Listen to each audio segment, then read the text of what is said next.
Hi viewers, welcome to our channel. ప్రస్తుతం మనతో ఉన్నారు ప్రముఖ సైకాలజిస్ట్ డాక్టర్ కేవి శ్రీనివాస్ గారు. నమస్తే సార్. నమస్కారం అండి. ఎలా ఉన్నారు సార్? బాగున్నాను అమర్ గారు. సార్, రీసెంట్గా ఆంధ్రప్రదేశ్ రాష్ట్రంలో జరుగుతున్నటువంటి పరిస్థితులకు సంబంధించి మాట్లాడుకుంటే, బిఫోర్ ఎలక్షన్స్ రకరకాల హామీలు ప్రజలకి గుప్పించి జగన్మోహన్ రెడ్డి గారు ఎన్ని సంక్షేమ పథకాలు అయితే అమలు చేస్తున్నారో వాటికి మించి చేయగలము, చేస్తాము, సంపద కూడా సృష్టిస్తాము, ఆ సృష్టించిన సంపద కూడా మళ్ళీ పేద ప్రజలకే పంచుతాము అని కామెంట్లు చేసి ఫైనల్గా 164 సీట్లతో అధికారంలోకి వచ్చినటువంటి కూటమికి సంబంధించి చూసుకుంటే, ఒక పక్క చంద్రబాబు నాయుడు గారు ఇచ్చిన హామీలను నెరవేర్చాలని ఉంది, కానీ అకౌంట్లు చూస్తే లేదు, అమలు అయ్యే పరిస్థితులు చూసుకుంటే భయమేస్తుంది అనేటువంటి కామెంట్లు చేస్తున్నారు. మరోపక్క పవన్ కళ్యాణ్ గారు ఇలాంటి విజనరీ లీడర్ మనకు ఉండటం చాలా అదృష్టం, ఆంధ్రప్రదేశ్ రాష్ట్రం చేసుకున్నటువంటి అదృష్టం. ఆయనకు ఉన్నటువంటి తెలివితేటలతో, ఆయనకు ఉన్నటువంటి మేధోశక్తితో, ఆయనకు ఉన్నటువంటి అనుభవంతో అసలు ఏ అకౌంట్ చూసినా ఖాళీగా ఉన్నప్పటికీ కూడా వైఎస్ఆర్సీపీ గవర్నమెంట్లో ఉన్నంతకాలం రాష్ట్రాలని, వ్యవస్థలన్నింటినీ కూడా సర్వనాశనం చేసినప్పటికీ కూడా కేవలం చంద్రబాబు నాయుడు గారికి ఉన్నటువంటి అనుభవంతో మాత్రమే ఫస్ట్ తారీఖు అందరికీ పింఛన్లు ఇవ్వగలుగుతున్నారంటే కేవలం ఆయన అనుభవం మాత్రమే అనేటువంటి కామెంట్లు పవన్ కళ్యాణ్ గారు చేస్తూ ఉన్నారు. అంటే ప్రజలను ఒక రకమైనటువంటి సైకాలజీలోకి తీసుకెళ్లడమే వాళ్ళ యొక్క ఉద్దేశమా, లేకపోతే అసలు ఈ కామెంట్లు వెనుకున్నటువంటి ఉద్దేశాలు ఏంటి అంటే యాజ్ ఎ సైకాలజిస్ట్ ఏం చెప్తారు సార్? అసలు అంటే ఒక వర్గం ప్రజలు ఎలా అర్థం చేసుకుంటారంటే, కడుపును పుట్టినటువంటి లోకేష్ ఉండే ప్రేమ కంటే కూడా పవన్ కళ్యాణ్ గారికి చంద్రబాబు నాయుడు మీద ఉండేటువంటి ప్రేమ రెట్టింపు, ఇంకా చాలా రెట్లు ఎక్కువ అన్నట్టుగా అనిపిస్తూ ఉంటుంది. ఎందుకు అంటే ఎవరి పిల్లాడు వాళ్ళకి ముద్దు, ఎవరి తండ్రి వాళ్ళకి ముద్దు అన్నట్టుగా పవన్ కళ్యాణ్ గారికి చంద్రబాబు నాయుడు గారి మీద ఉండేటువంటి అభిమానం ఎటువంటిదంటే బ్లైండ్ అభిమానం అన్నమాట. అంటే లాజిక్ అది ఉండదు. ఇప్పుడు సపోజ్ మీరన్నట్టుగా పవన్ కళ్యాణ్ ఇలాగా ప్రతి అకౌంట్ ఖాళీ అయిపోయింది, దివాలా తీసిన అకౌంట్ మాకు అప్పచెప్పారు, అంత అధ్వానమైనటువంటి హ్యాండ్ ఓవరింగ్ ఉంది మాకు అని చెప్తున్నారు ఆయనకి మరి పెద్దగా నాలెడ్జ్ ఉండదో, లేకపోతే ఉన్న నాలెడ్జిని పక్కన పెట్టేశారో, జ్ఞాపక శక్తి లేదు అనేది తెలియదు. కానీ 2019లో జగన్మోహన్ రెడ్డి గారికి గవర్నమెంట్ అప్పచెప్తున్నప్పుడు యనమల రామకృష్ణ గారు ఒక ఛాలెంజ్ చేశారు. ఇప్పుడు ఖజానాలో ఉన్నది ఓన్లీ 100 crores మాత్రమే, దాదాపుగా 100 crores మాత్రమే. వీళ్ళకి జీతాలు ఎలా ఇస్తారో ముందు చూస్తే అది గ్రేట్ సక్సెస్ అవుతుంది వీళ్ళకని చెప్పినప్పుడు ప్రభుత్వాన్ని నడపలేరు అని చెప్పారు. అది అందరికీ తెలుసు, అందరికి గుర్తుంది. మరి పవన్ కళ్యాణ్ గారికి ఎట్లా గుర్తులేదో తెలియదు. ఇప్పుడు 2024కి వచ్చేటప్పటికి జగన్మోహన్ రెడ్డి గారి విజన్ అంతా కూడా చాలా 100% ఆత్మవిశ్వాసం ఏంటంటే మళ్ళీ నేనే వస్తాను అనే ఇదితో ఆయన ఏమీ ఖాళీ చేసి పెట్టలేదు. ఆయన ఏంటంటే తన మనాన్ని భేదం లేదు. జగన్మోహన్ రెడ్డి గారు సపోజ్ నెగిటివ్గానే మళ్ళీ నేను రానన్నా కూడా ఎంతో కొంత ఉంచి వెళ్ళేవాడు. రేషనల్గా ఖర్చు పెట్టే మనిషి కానీ దివాలా తీసేసి నెక్స్ట్ వచ్చే ప్రభుత్వానికి అష్ట కష్టాలు పెట్టాలనేటువంటి ప్రయత్నం ఎప్పుడు చేయలే. కానీ జగన్మోహన్ రెడ్డి గారు ఎలక్షన్లప్పుడు కానీ ఎలక్షన్లు అయిపోయినాక కానీ ఇంగ్లాండ్ వెళ్ళే వరకు కూడా చూడండి, ఆయన ఒక ప్రతి స్పీచ్లో కూడా, ప్రతి కాన్వర్జేషన్లో కూడా మళ్ళీ నేనే వస్తాను ఉన్నాయి కదా, అంటే అంత ఇదిగా చేసి పెట్టాడు. జగన్మోహన్ రెడ్డి ఓడిపోయినాడు. అప్పుడు ఖజానా ఎంత 7,000 కోట్ల చిల్లర ఉంది. అంటే ఎక్కడ 2019లో 100 crores ఉన్న ఖజానా ఎక్కడ 2024లో చంద్రబాబు నాయుడు గారికి తిరిగి అప్పచెప్తున్నప్పుడు ఎంత ఉంది? 7,000 కోట్ల చిల్లర ఉంది. తర్వాత జిఎస్టీ ఆ బాకీలు వచ్చేవన్నీ అయ్యాయి. ఇది కాకుండా ఆల్ ఆఫ్ సడన్ దాదాపుగా 30,000 కోట్ల వరకు అప్పులు చేసేసాడు ఈయన ఈ 2.5 నెలల్లో, 3 నెలలు అవుతుంది. అంటే ఇది పవన్ కళ్యాణ్ గారికి తెలియదా, లేకపోతే బ్లైండ్గా సమర్థించేయడమే, లేకపోతే ప్రజలకి ఏ నాలెడ్జ్ ఉండదు, ఒక అభిమాన హీరో. చంద్రబాబు నాయుడు గారికి ఎప్పుడైతే ఒక పాయింట్ పడిపోతుంది ఆయన ర్యాంక్ అనుకున్నప్పుడు వెంటనే ఆ పాయింట్ లేపడానికి వచ్చే వ్యక్తే పవన్ కళ్యాణ్ గారు కదా, అలాగే కనిపిస్తుంది ఆయన చేసే అంతేనండి, ఆయన చేస్తున్న కామెంట్లు అట్లాగే కనబడుతుంది. ఇప్పుడు ఏదైనా ఒక దేనికో వెళ్ళినప్పుడు బాగా తెలివైన వాడు ఏం చేస్తాడు, జనరల్గా తెలివైన వాడు అంటే కాస్త పెట్టడం ఇష్టం లేనివాడు ముందే నాకు అక్కడ అప్పులు ఉన్నాయి ఇక్కడ ఉన్నాయని చెప్తాడు, నెక్స్ట్ ఖర్చులకు పెట్టించకుండా. అలాగా ఇప్పుడు ఏదైతే ఫాల్స్ ప్రామిసెస్ చేశారో ఎలక్షన్ క్యాంపెయిన్ లో, ఫాల్స్ ప్రామిస్ చేస్తున్నామని అప్పుడే వాళ్ళకి తెలుసు. ఓకే, అప్పుడు 14 లక్షల కోట్లు అన్నారు, తీరా చూస్తే టోటల్ అప్పు 9 లక్షల చిల్లర, 9,67,000 కోట్లు ఇద్దరు కలిపి చేసింది. అందులో జగన్మోహన్ రెడ్డి గారి షేర్ చాలా తక్కువ. అన్ని డైరెక్ట్ బెనిఫిటరీ అకౌంట్ లో వేసినా కూడా జగన్మోహన్ రెడ్డి గారి టోటల్ అప్పులు చంద్రబాబు నాయుడు గారితో పోలిస్తే చాలా తక్కువ. ఓకే, అదంతా మర్చిపోయి వీళ్ళు 14 లక్షలనే ఎజంప్షన్ తో పోనీ ఇచ్చినా కూడా నెరవేర్చాలి కదా. అందులో 10% కూడా నెరవేర్చడం లేదు. అవన్నీ తెలిసే హామీలు ఇచ్చారు కదా. మీరు 14 లక్షలు చెప్తారా, 20 లక్షలు చెప్తారా సెకండరీ, అన్ని లక్షల కోట్ల అప్పులు నేను తెలిసే హామీలు ఇచ్చారు కదా. హామీలు అంటే అదే వాళ్ళకి అప్పుడు తెలుసు. ప్రజలతో అవసరానికి ఒక మాట మాట్లాడాలయ్యా, ప్రస్తుతం అవసరం ఉన్నదేంటి, ఈ ఎలక్షన్లు అనే సముద్రాన్ని దాటేయాలి. దాటేటప్పుడు అబద్ధం ఎంత చక్కగా చెప్తావని చాలా ఇంపార్టెంట్. పవన్ కళ్యాణ్, నువ్వు సినిమా వాడివి, నువ్వు చాలా చక్కగా చెప్పగలవు, అవసరం అనుకుంటే మనకి రైటర్ చాలా మంది ఉన్నారు, వాళ్ళు రాస్తారు, ఆ స్క్రిప్ట్ మీరు సినిమా స్టైల్లో చెప్పండి, నేను కూడా చెప్తా అని చెప్పేశారు. ప్రజలు సరే నమ్మేశారు, ఎందుకంటే అంతో కొంత క్రెడిబిలిటీ అవి నమ్మేవాళ్ళు నమ్ముతారు. తర్వాత ఏంటంటే కొన్ని వర్గాల వారికి జగన్మోహన్ రెడ్డి గారు ఏం చేయలేకపోయారు అనేది ఉంది కాబట్టి, వ్యాక్యూమ్ ఉంది కాబట్టి వాళ్ళు కూడా కొంత కన్వర్ట్ అయి ఉంటారు. ఆ విధంగా వీళ్ళు చెయ్యలేని పనులు, చెయ్యలేనటువంటి ప్రామిసెస్, ఫుల్ఫిల్ అవ్వలేనటువంటి ప్రామిసెస్, తలకు మించిన భారం అవుతున్నాను అనుకున్నవి చేశారు. చేసినప్పుడు జగన్మోహన్ రెడ్డి గారు హెచ్చరిస్తూనే ఉన్నారు ప్రతి మీటింగ్ లో కూడా. ఆ ఎండాకాలము చొక్కా తడిసిపోయి చెమటతో అయినా కూడా అసలు ఇబ్బంది పడకుండా మనిషి ప్రతి మీటింగ్ లో కూడా చంద్రబాబు నాయుడు గారు ఏమైతే మీకు ఇప్పుడు ప్రామిసులు చేస్తున్నారో అందులో అసలు ఏమి నెరవేర్చలేడు, నెరవేర్చే పాటైతే అవి నేనే ఇద్దును, మేము ఎన్ని విధాలుగా క్యాలిక్యులేట్ చేసినా కూడా ఇప్పుడు 2019 లో ఇచ్చిన ప్రామిస్ ను కంటిన్యూ చేస్తూ ఎక్కడైతే కొద్దో గొప్ప ఒక 10% పెంచాలో అక్కడ పెంచి చూపించాము. అంటే 15,000 నుంచి 17,000 అమ్మఒడి ఇట్లాంటివి చిన్న చిన్నగా పెంచడం జరిగింది. ఎందుకు అంటే మాట ఇచ్చేసే సరిపోదు, ఇది నోటి దురదతో చెప్పేది కాదు, ఒక చిత్తశుద్ధితో ఇస్తున్నటువంటి ప్రామిస్. ఈ ప్రామిస్ నేను ఇచ్చాను నా నోటేమంటే 6 100 106 ఏదైనా సరే ఫుల్ఫిల్ అవ్వాల్సిందే, ప్రజలకు ఇచ్చిన మాట అని చెప్పి క్లియర్ గా చెప్పాడండి.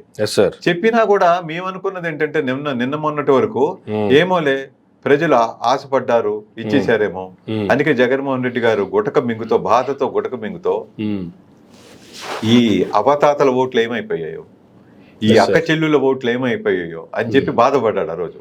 నేను నిజం అనుకున్నాను. కానీ చాలా సెన్సేషనల్ గా research all over the India చేసినటువంటి రీసెర్చ్ లో అసలు ఈ ఒక్క ఎలక్షన్ లో మన జరిగిన ఎలక్టరల్ ప్రాసెస్ పెద్ద ఫ్రాడ్ ప్రాసెస్. ఈవీఎంలు మోసము, 12.5% కరెక్షన్ తో పెట్టారు. అంటే సపోజ్ వైసీపీకి ఒక 5 వేస్తే 1 ఓటు మాత్రమే పడుతుంది, 4 ఓట్లు కూటమికి పడేలాగా అలా అరేంజ్మెంట్ జరిగినాయి. దానివల్ల 12.5% డిఫరెన్స్ వచ్చింది. అంత చేసినా కూడా 40% వచ్చింది. అంటే ఖచ్చితంగా అంతకు ముందు మీటింగ్స్ లో కూడా మనం ఎంత చేసినా కూడా 3 పార్టీలు కలిసిపోయినా, జనసేన, బీజేపీ, టీడీపీ కలిసినా కూడా మనకి ఇంకా ఒక 10 లక్షల ఓట్ల వరకు జగన్మోహన్ రెడ్డి గారితో తేడా వస్తోందని చెప్పి ఉన్నటువంటి వీడియోస్ ఉన్నాయి. మీరు చూసారో లేదో, మీకు గుర్తుందో లేదో, కొట్టుకుపోలేదు అవి, అవన్నీ ఉన్నాయి. అది కొన్ని మీటింగ్స్ లో వాళ్ళ అసోసియేషన్ తెలుగుదేశం వాళ్ళు కావచ్చు, మన టార్గెట్ 10% ఓట్లే, అవసరమైతే ఫ్యామిలీకి 2 లక్షలు 3 లక్షలు పెట్టినా సరే ఒక్కొక్కరు అందరినీ కొనిపడేయండి, కొన్ని ఓటర్లు అనేటువంటి ఎదలు మొత్తాన్ని కొనేసేయండి అనేటువంటి కామెంట్లు చాలా చేశారు. అది మర్చిపోకూడదు మనం. అందుకని చెప్పి అసలు టోటల్ గా మ్యాచ్ అవుతుంది కాన్వర్జేషన్స్ కి ఇప్పుడు జరుగుతుంది దానికి.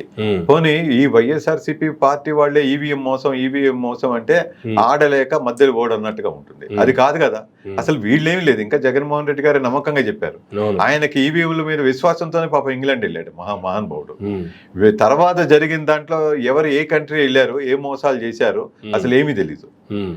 ఏ కెమెరాలు పట్టించుకోవు, ఏ పత్రికలు పట్టించుకోవు. అంతా వాళ్ళకు ఉన్నటువంటి బలం అది. వాళ్ళు ఎక్కడికి పోయారో తెలియదు. చంద్రబాబు నాయుడు గారు, లోకేష్ గారు వీళ్ళు ఏం చేశారో తెలియదు. అందులో మోడీ గారి పాత్ర ఏముందో తెలియదు, ఏమీ తెలియదు. కానీ ఒకటి మాత్రం సత్యం, మేధావి వర్గం అంతా కూడా ఎవరైతే టెక్నికల్ గా సపోర్ట్ వీళ్ళకి నాలెడ్జ్ ఉందో వాళ్ళు, including including all people relevant to this particular technology, అంటే ఈవీఎం టెక్నాలజీ కావచ్చు, కంప్యూటరైజ్డ్ నాలెడ్జ్ కానీ, వీళ్ళంతా కూడా కామెంట్ చేసిన ఒకటే, ఈజీగా ఈవీఎంలను మేనేజ్ చేయొచ్చు, అది జరిగింది. దానికి తగ్గట్టుగానే చూడండి, హిందూపురం ఎగ్జాంపుల్ ఇస్తారు, వైసీపీకి పడింది ఒకటి, కాంగ్రెస్ కూడా ఓట్లు పడ్డాయి అక్కడ 40 వరకు, టీడీపీకి పడ్డాయి, నోటాకి పడ్డాయండి 8 ఓట్లు పడ్డాయి. నోటాకి 8 పడినప్పుడు వైసీపీ ఒకటే నోచుకుందన్నమాట, ఇంకో ఓటు నోచుకోలేదు. అలా ఏజెంట్ల హెడ్ కౌంట్ చూసినా కూడా ఈనాతిహీనంగా ఒక 20-30 ఓట్లు పడాలి, ఈనాతిహీనంగా, అంతే కదా. అవి కూడా లేవు, అదొకటి. నెక్స్ట్ ఈవీఎం ఛార్జెస్ గురించి చూడండి, ఛార్జింగ్, ఎలక్ట్రిసిటీ ఛార్జింగ్ ఎక్కడుంది అంటే మీకు ఎలక్ట్రల్ డేలోనే మామూలుగా ఆన్లో ఉంటేనే, మన ఫోన్ ఆన్లో ఉంటేనే 90లో ఉన్నదల్లా 70కి 60కి వచ్చేస్తుంది. అర్థం, మీరు వాడకపోయినా. అటువంటిది ఈవీఎంలో 90% అబవ్ ఉన్నాయి. ఇవన్నీ సాక్ష్యాలు, ఇంతకంటే ఏం కావాలి కామన్ సెన్స్. అంటే దీన్ని బట్టి ఈవీఎంలతో మోసం చేసేశారు. దీని మీద కరెక్ట్ గా గోల చేసి న్యాయం జరిగేలాగా, కరెక్షన్లు జరిగేలాగా, న్యాయపరమైనటువంటి చర్యలు తీసుకునేలాగా చెయ్యకపోతే 2029లో కూడా ఎంత మొత్తుకున్నా కూడా ఇది చెయ్యడం చేతకాని జగన్మోహన్ రెడ్డి లాంటి పార్టీలు రావు. ఎందుకంటే వాళ్ళు ఒప్పుకోరు, ఇలా అధర్మం చేయడం అనేది జగన్మోహన్ రెడ్డి గారి డిక్షనరీలో లేదు. కానీ అవతల వాళ్ళు ఆల్రెడీ చేశారు, మరిగారు కాబట్టి ఈ విధంగా నెక్స్ట్ 2029లో కూడా పవర్ లోకి వచ్చేటువంటి అవకాశం ఖచ్చితంగా ఉంది. కనుక ఏంటంటే ఎన్ని ప్రయత్నాలు చేసినా కరెక్షన్ జరిగితే, ఈవీఎంది కరెక్ట్ అని తేలితే, అది సుప్రీంకోర్టే అభిప్రాయపడి స్ట్రాంగ్ గా దాని మీద నిర్ణయం తీసుకుంటే మధ్యంతర ఎన్నికలు ఏపీలో రావచ్చు. అదే కాకుండా అట్లీస్ట్ ఈసీకి మొట్టికాయలు వేయొచ్చు. ఇంక నుంచి ఇలా జరగకుండా ఉండడం కోసం బ్యాలెట్ పేపర్స్ అవి వాడచ్చు. మార్పులు చేర్పులు ఖచ్చితంగా జరగాలి. ఇలా మార్పు లేకుండా ఇదే ప్రాసెస్ లో మళ్ళీ 29లో కూడా అంటే ఏ మార్పులు లేకపోతే అసలు ఓటు వేయడం దండగైపోతుంది. అంత డిసప్పాయింట్ అవుతారు. ఎందుకంటే ఈ అవ్వాతాతలు అక్కచెల్లెళ్ళు చాలా బాధపడుతున్నారు. సార్ మేము వేసాం కదా, ఏమైపోయింది మా ఓటని. కొన్ని చోట్ల అంత చేసినా కూడా 40% చెందింది, కానీ ఖచ్చితంగా 48-49% ఎక్కడికి చెక్కు చెదరలేదు. జగన్మోహన్ రెడ్డి గారి ఓటు బ్యాంక్ ఎక్కడ చెక్కు చెదరలేదు. దాని వల్లనే మిగతా వాళ్ళకి భయము. నిన్న కాక మొన్న మీరు వినే ఉంటారు, చంద్రబాబు నాయుడు గారు కూడా జగన్మోహన్ రెడ్డిని భూస్థాపితమే చేసేయాలి. యాక్చువల్గా ఈ కామెంట్స్ ఇప్పుడు కొత్తగా వస్తున్నాయి కూడా కాదు సార్. రిజల్ట్స్ వచ్చిన తర్వాత ప్రభుత్వాన్ని ఫామ్ చేసేటువంటి మధ్యలో ప్రస్తుతం స్పీకర్గా ఉన్నటువంటి అయ్యన్న పాత్రుడు గారు, ఆయన ఒక వీడియో కూడా లీక్ అయింది. జస్ట్ 11 సీట్లకే వచ్చి ఓడిపోయాడంతే, ఇంకా చచ్చిపోలేదు, చచ్చేదాకా కొట్టాల్సిందే అనేటువంటి వీడియో చాలా వైరల్ అయింది. దానికి తగ్గట్టుగా నిన్న చంద్రబాబు నాయుడు గారు చేసినటువంటి కామెంట్లు, జగన్మోహన్ రెడ్డి అనేవాడిని భూస్థాపితం చేయాలి, భూస్థాపితం చేస్తే సరిపోదు, పైన కాంక్రీట్తో కప్పేయాలి, లేదంటే మళ్ళా ఏదో అరుంధతిలో పశుపతిలాగా దాన్ని బద్దలు కొట్టుకుని పైకి వచ్చే అవకాశాలు ఉంటాయి. అంటే ఈ రేంజ్లో భయపడుతున్నారా, లేదంటే ఇలాంటి వ్యక్తి ఉంటే మన రాజకీయాల్లో మనుగడ కష్టం అనుకుంటున్నారా? అసలు ఎటువంటి మనస్తత్వంతో, లేదంటే ఎటువంటి సైకాలజీతో ఇలాంటి కామెంట్స్ వస్తాయంటే ఏం చెప్తారు సార్? అసలు ఖచ్చితంగా అండి, మరి పెద్దలు చెప్తారు, నాకు ఎంతవరకు నిజమో తెలీదు. ఏనుగు ఒంటికన్నుతో నిద్రపోతుంది, పార్షియల్గా నిద్రపోతుంది. ఎందుకంటే ఏనుగుకి సింహం కల్లోకి వస్తే చచ్చిపోతుంది అన్నట్టుగా. ఆ విధమైన భయం ఉందేమో ఆయనకి. ఎందుకంటే కొంతమంది మనుషుల మీద బిక్కుమంటున్నప్పుడు ఎంత సెక్యూరిటీ ఉన్నా ఏమున్నా కళలు వద్దనుకున్నా కూడా జగన్మోహన్ రెడ్డి గారు వచ్చారనుకోండి నిద్ర పట్టదు. అంత డిస్టర్బ్ చేస్తున్నాడు మనిషి, అంత డిస్టర్బ్ చేస్తున్నాడు, అంత బలం ఉంది. ఇప్పుడు చూడండి, నిన్న జగన్మోహన్ రెడ్డి గారు హాస్పిటల్ విజిట్ వచ్చి పరామర్శించడానికి వచ్చినప్పుడు అసలు ఏంటి ఆ జనం అనేది, లక్షల మందిని ఎవరు పిలిచారు? అవును, గతంలో రాయలసీమ పోయినా, లేదంటే రీసెంట్గా పిన్నెల్లి గారిని జైల్లో కలవడానికి నెల్లూరు వెళ్ళినా, నిన్న ఉత్తరాంధ్రలో అచ్యుతాపురంలో జరిగినటువంటి సెజ్లో జరిగిన ఘటనకి అక్కడ బాధితులను పరామర్శించడానికి వెళ్ళినా విపరీతమైనటువంటి ఫాలోయింగ్. అసలు జనాదరణ అయితే తగ్గినట్టుగా ఎక్కడ కనిపించట్లేదు. జస్ట్ ఓడిపోయారు కానీ జనాదరణ అయితే అక్కడ తగ్గలేదు. ఇక్కడ తగ్గలేదు. పరామర్శించడానికి వెళ్ళే వాళ్ళు జనాలను ఆశించారు కదా, అంతే కదా. ఏదో కాముగా వెళ్ళాలి, వాళ్ళని పలకరించాలి, రావాలనుకుంటారు. లక్షల మంది, వాళ్ళందరికీ అందులో కొంతమందికి ప్రత్యాతాపం ఏంటంటే పొరపాటున కకృతి పడి ఏదో మాయలో పడి ఏంటో తెలుగుదేశానికి వేసామా అనే వాళ్ళు కూడా ఉన్నారు. ఒకవేళ ఈవీఎంలతో ఒక పక్కన పెట్టండి, నిజంగా అన్నా కూడా ఇప్పుడు బాధపడుతున్నారు చాలా మంది. ఓకే, అసలు నిజంగా చంద్రబాబు నాయుడు గారు అంత ముఖ్యమంత్రి హోదాలో చేస్తున్నటువంటి కామెంట్స్ ప్రత్యర్థి అయినటువంటి జగన్మోహన్ రెడ్డి గారిని నీచాతి నీచంగా శపిస్తున్నందుకు, తిడుతున్నందుకు చాలా మంది అసలుకు ఆ ఇంప్రెషన్ పోగొట్టుకుంటున్నారు చంద్రబాబు నాయుడు గారు. చాలా మందికి ప్రజలు విపరీతమైన మ్యాండేట్ ఇచ్చారు కదా సార్, అది ఎలా గెలిచారనే సెకండరీ గెలిచారు అంటే మనం నమ్మాల్సింది ప్రజలు మ్యాండేట్ ఇచ్చారు, కూటమి అధికారంలోకి వచ్చింది. 164 సీట్లతో, గతంలో 151 సీట్లతో వైఎస్ఆర్సీపీ అధికారంలోకి వస్తేనే వాళ్ళు ఏ రకంగా అభివృద్ధి సంక్షేమం చేసి చూపించారు అనేది కళ్ళ ముందు కనిపిస్తోంది. అంతకు మించి మీకు ఇచ్చినప్పుడు ఇంకా అంతకు మించి చేయాలి కదా మీరు కూడా ఏదో రాష్ట్రానికి ప్రజలకి. కానీ దాన్ని వదిలేసి ఎంతసేపటికి అధికారంలోకి వచ్చినా కూడా ఇంకా ప్రతిపక్షాలు ఉన్నట్టుగానో, లేదంటే జగన్మోహన్ రెడ్డి గారు ఇంకా ముఖ్యమంత్రిగా ఉన్నారన్నట్టుగానో ఈ కామెంట్లు ఎలా చూడాలి అసలు? అంటే సహించలేనితనమండి. ఇప్పుడు ఎట్లా ఉంటుందంటే, బాగా చదివి ఇంటెలిజెంట్ని ఎక్కడ ఏది తప్పు పట్టుకోవడానికి లేని మనిషిని చూస్తే ముట్టిగా వేయబుద్దోదు కొంతమందికి, భరించలేని వాళ్ళకి. అట్లా ఉంది. జగన్మోహన్ రెడ్డి గారు 5 ఏళ్లలో చేసినటువంటి పరిపాలనలో మెరిట్స్ని మెయింటైన్ చేయడానికే వీళ్ళ వల్ల కాదు. ఓకే, వీళ్ళ తలలు పండిపోయినాయి కదా, అయినా కూడా కాదు. ఎందుకు అంటే అంత గొప్పగా చేయగలిగాడు. ఆయనకు ఆదర్శం వాళ్ళ తండ్రే. మా నాన్న 5 ఏళ్లలో చేశారు, ఇంకొక 5 ఏళ్లలో ఇంకా మహా చేద్దాం అనుకున్నాడు. నేను మా నాన్నని మించి చేయాలని ఖచ్చితంగా అనుకున్నాడు. ఇప్పుడు చూడండి, మీకు మా నాన్నగారి ఫోటోతో పాటు నా ఫోటో చెప్పి ఎవరైనా అట్లా ఆశిస్తారా? అసలు ఇది ఇంకా ఎంతో బతకాలి, ఎన్నో చేయాలనుకుంటాడు. ఎప్పుడు ఒకటే డైలాగ్, హంసలాగా బతకాలి, తక్కువ కాలం బతికినా ప్రజల గుండెల్లో నుంచుని పోవాలి, నా ముద్ర వేసుకోవాలి. ఈ జగన్మోహన్ రెడ్డి గారు అని ఆయన ఉండేవాడు, ఇట్లా చేశాడు అనేది ఉండాలని చెప్పి ఎలక్షన్ క్యాంపెయిన్ లో ఇంకో మాట కూడా అన్నాడు. నేను ఇప్పుడు చేసినటువంటి పథకాలు కానీ, ఇంత రిఫార్మ్స్ కానీ, అంటే ప్రజలకు డెవలప్మెంట్ చేసినటువంటి ప్రయత్నాలు అన్ని కూడా ఎవరు వచ్చినా కంటిన్యూ చేయాలి, లేదా ఎంతకంటే ఎక్కువ చేయాలి. కానీ తక్కువ చేస్తే మాత్రం బయటపడిపోతారు, చెయ్యలేరు, నేను ఇచ్చిన పథకాలని మాత్రం తీయలేరు అనుకుని చెప్పుకొని వెళ్ళాడు ఆయన. అందుకని చాలా మండిపోతాను, కోపం వస్తుంది. ఎక్కడ చూసినా ఆల్రెడీ ఖర్చు ఫేస్ ఉంది జగన్మోహన్ రెడ్డి గారిది. ఎంత సైకలాజికల్ గా ఎంత చిరాకు ఉంటుంది చూడండి. అంటే ఎక్కడ కూర్చుందామన్నా అక్కడ చేయరు కనబడుతుంది. సరే, ఇప్పుడు అధికారం మళ్ళా లేదు ప్రతిపక్షానికి పరిమితం అయిపోయాము, లేదంటే దగ్గరలోకి వచ్చి ఇంకో 10 సీట్లు మాకు వచ్చి ఉంటే, ఓవరాల్ గా తెలంగాణలో చూసుకుంటే 5-6 సీట్లతోనే కాంగ్రెస్ అధికారంలోకి వచ్చింది కదా టీఆర్ఎస్ కంటే. ఇట్లా చిన్న డిఫరెన్స్ తో ఓడిపోయి ఉంటే ఆ బాధ ఉంది, కామెంట్లు చేశారని ఓకే. అసలు దొరకలేనంతగా అధికారంలో ఉన్నటువంటి వైసీపీ 11 సీట్లకు పరిమితం అయిపోతే 23 సీట్లతో ప్రతిపక్షంలో ఉన్నటువంటి మీరు కూటమి ఫామ్ అయిపోయి 164 సీట్లతో అధికారంలోకి వస్తే, ఇంకా అధికారంలోకి వచ్చిన తర్వాత చేయాల్సిన అధికారం కదా, ప్రజా పాలన కదా చేయాలి. ఇంకా దీనికే కన్ఫ్యూజ్ అయిపోయి ఇంకా కామెంట్లకే పరిమితం, లేదంటే జగన్మోహన్ రెడ్డి అనే వ్యక్తిని సహించలేకపోతున్నాం అంటే, మీరు ఆల్రెడీ అధికారంలోకి వచ్చారు, మీరేందో ప్రూవ్ చేసుకోవాలి కదా, మీ అనుభవాన్ని ఇక్కడ చూపించాలి కదా.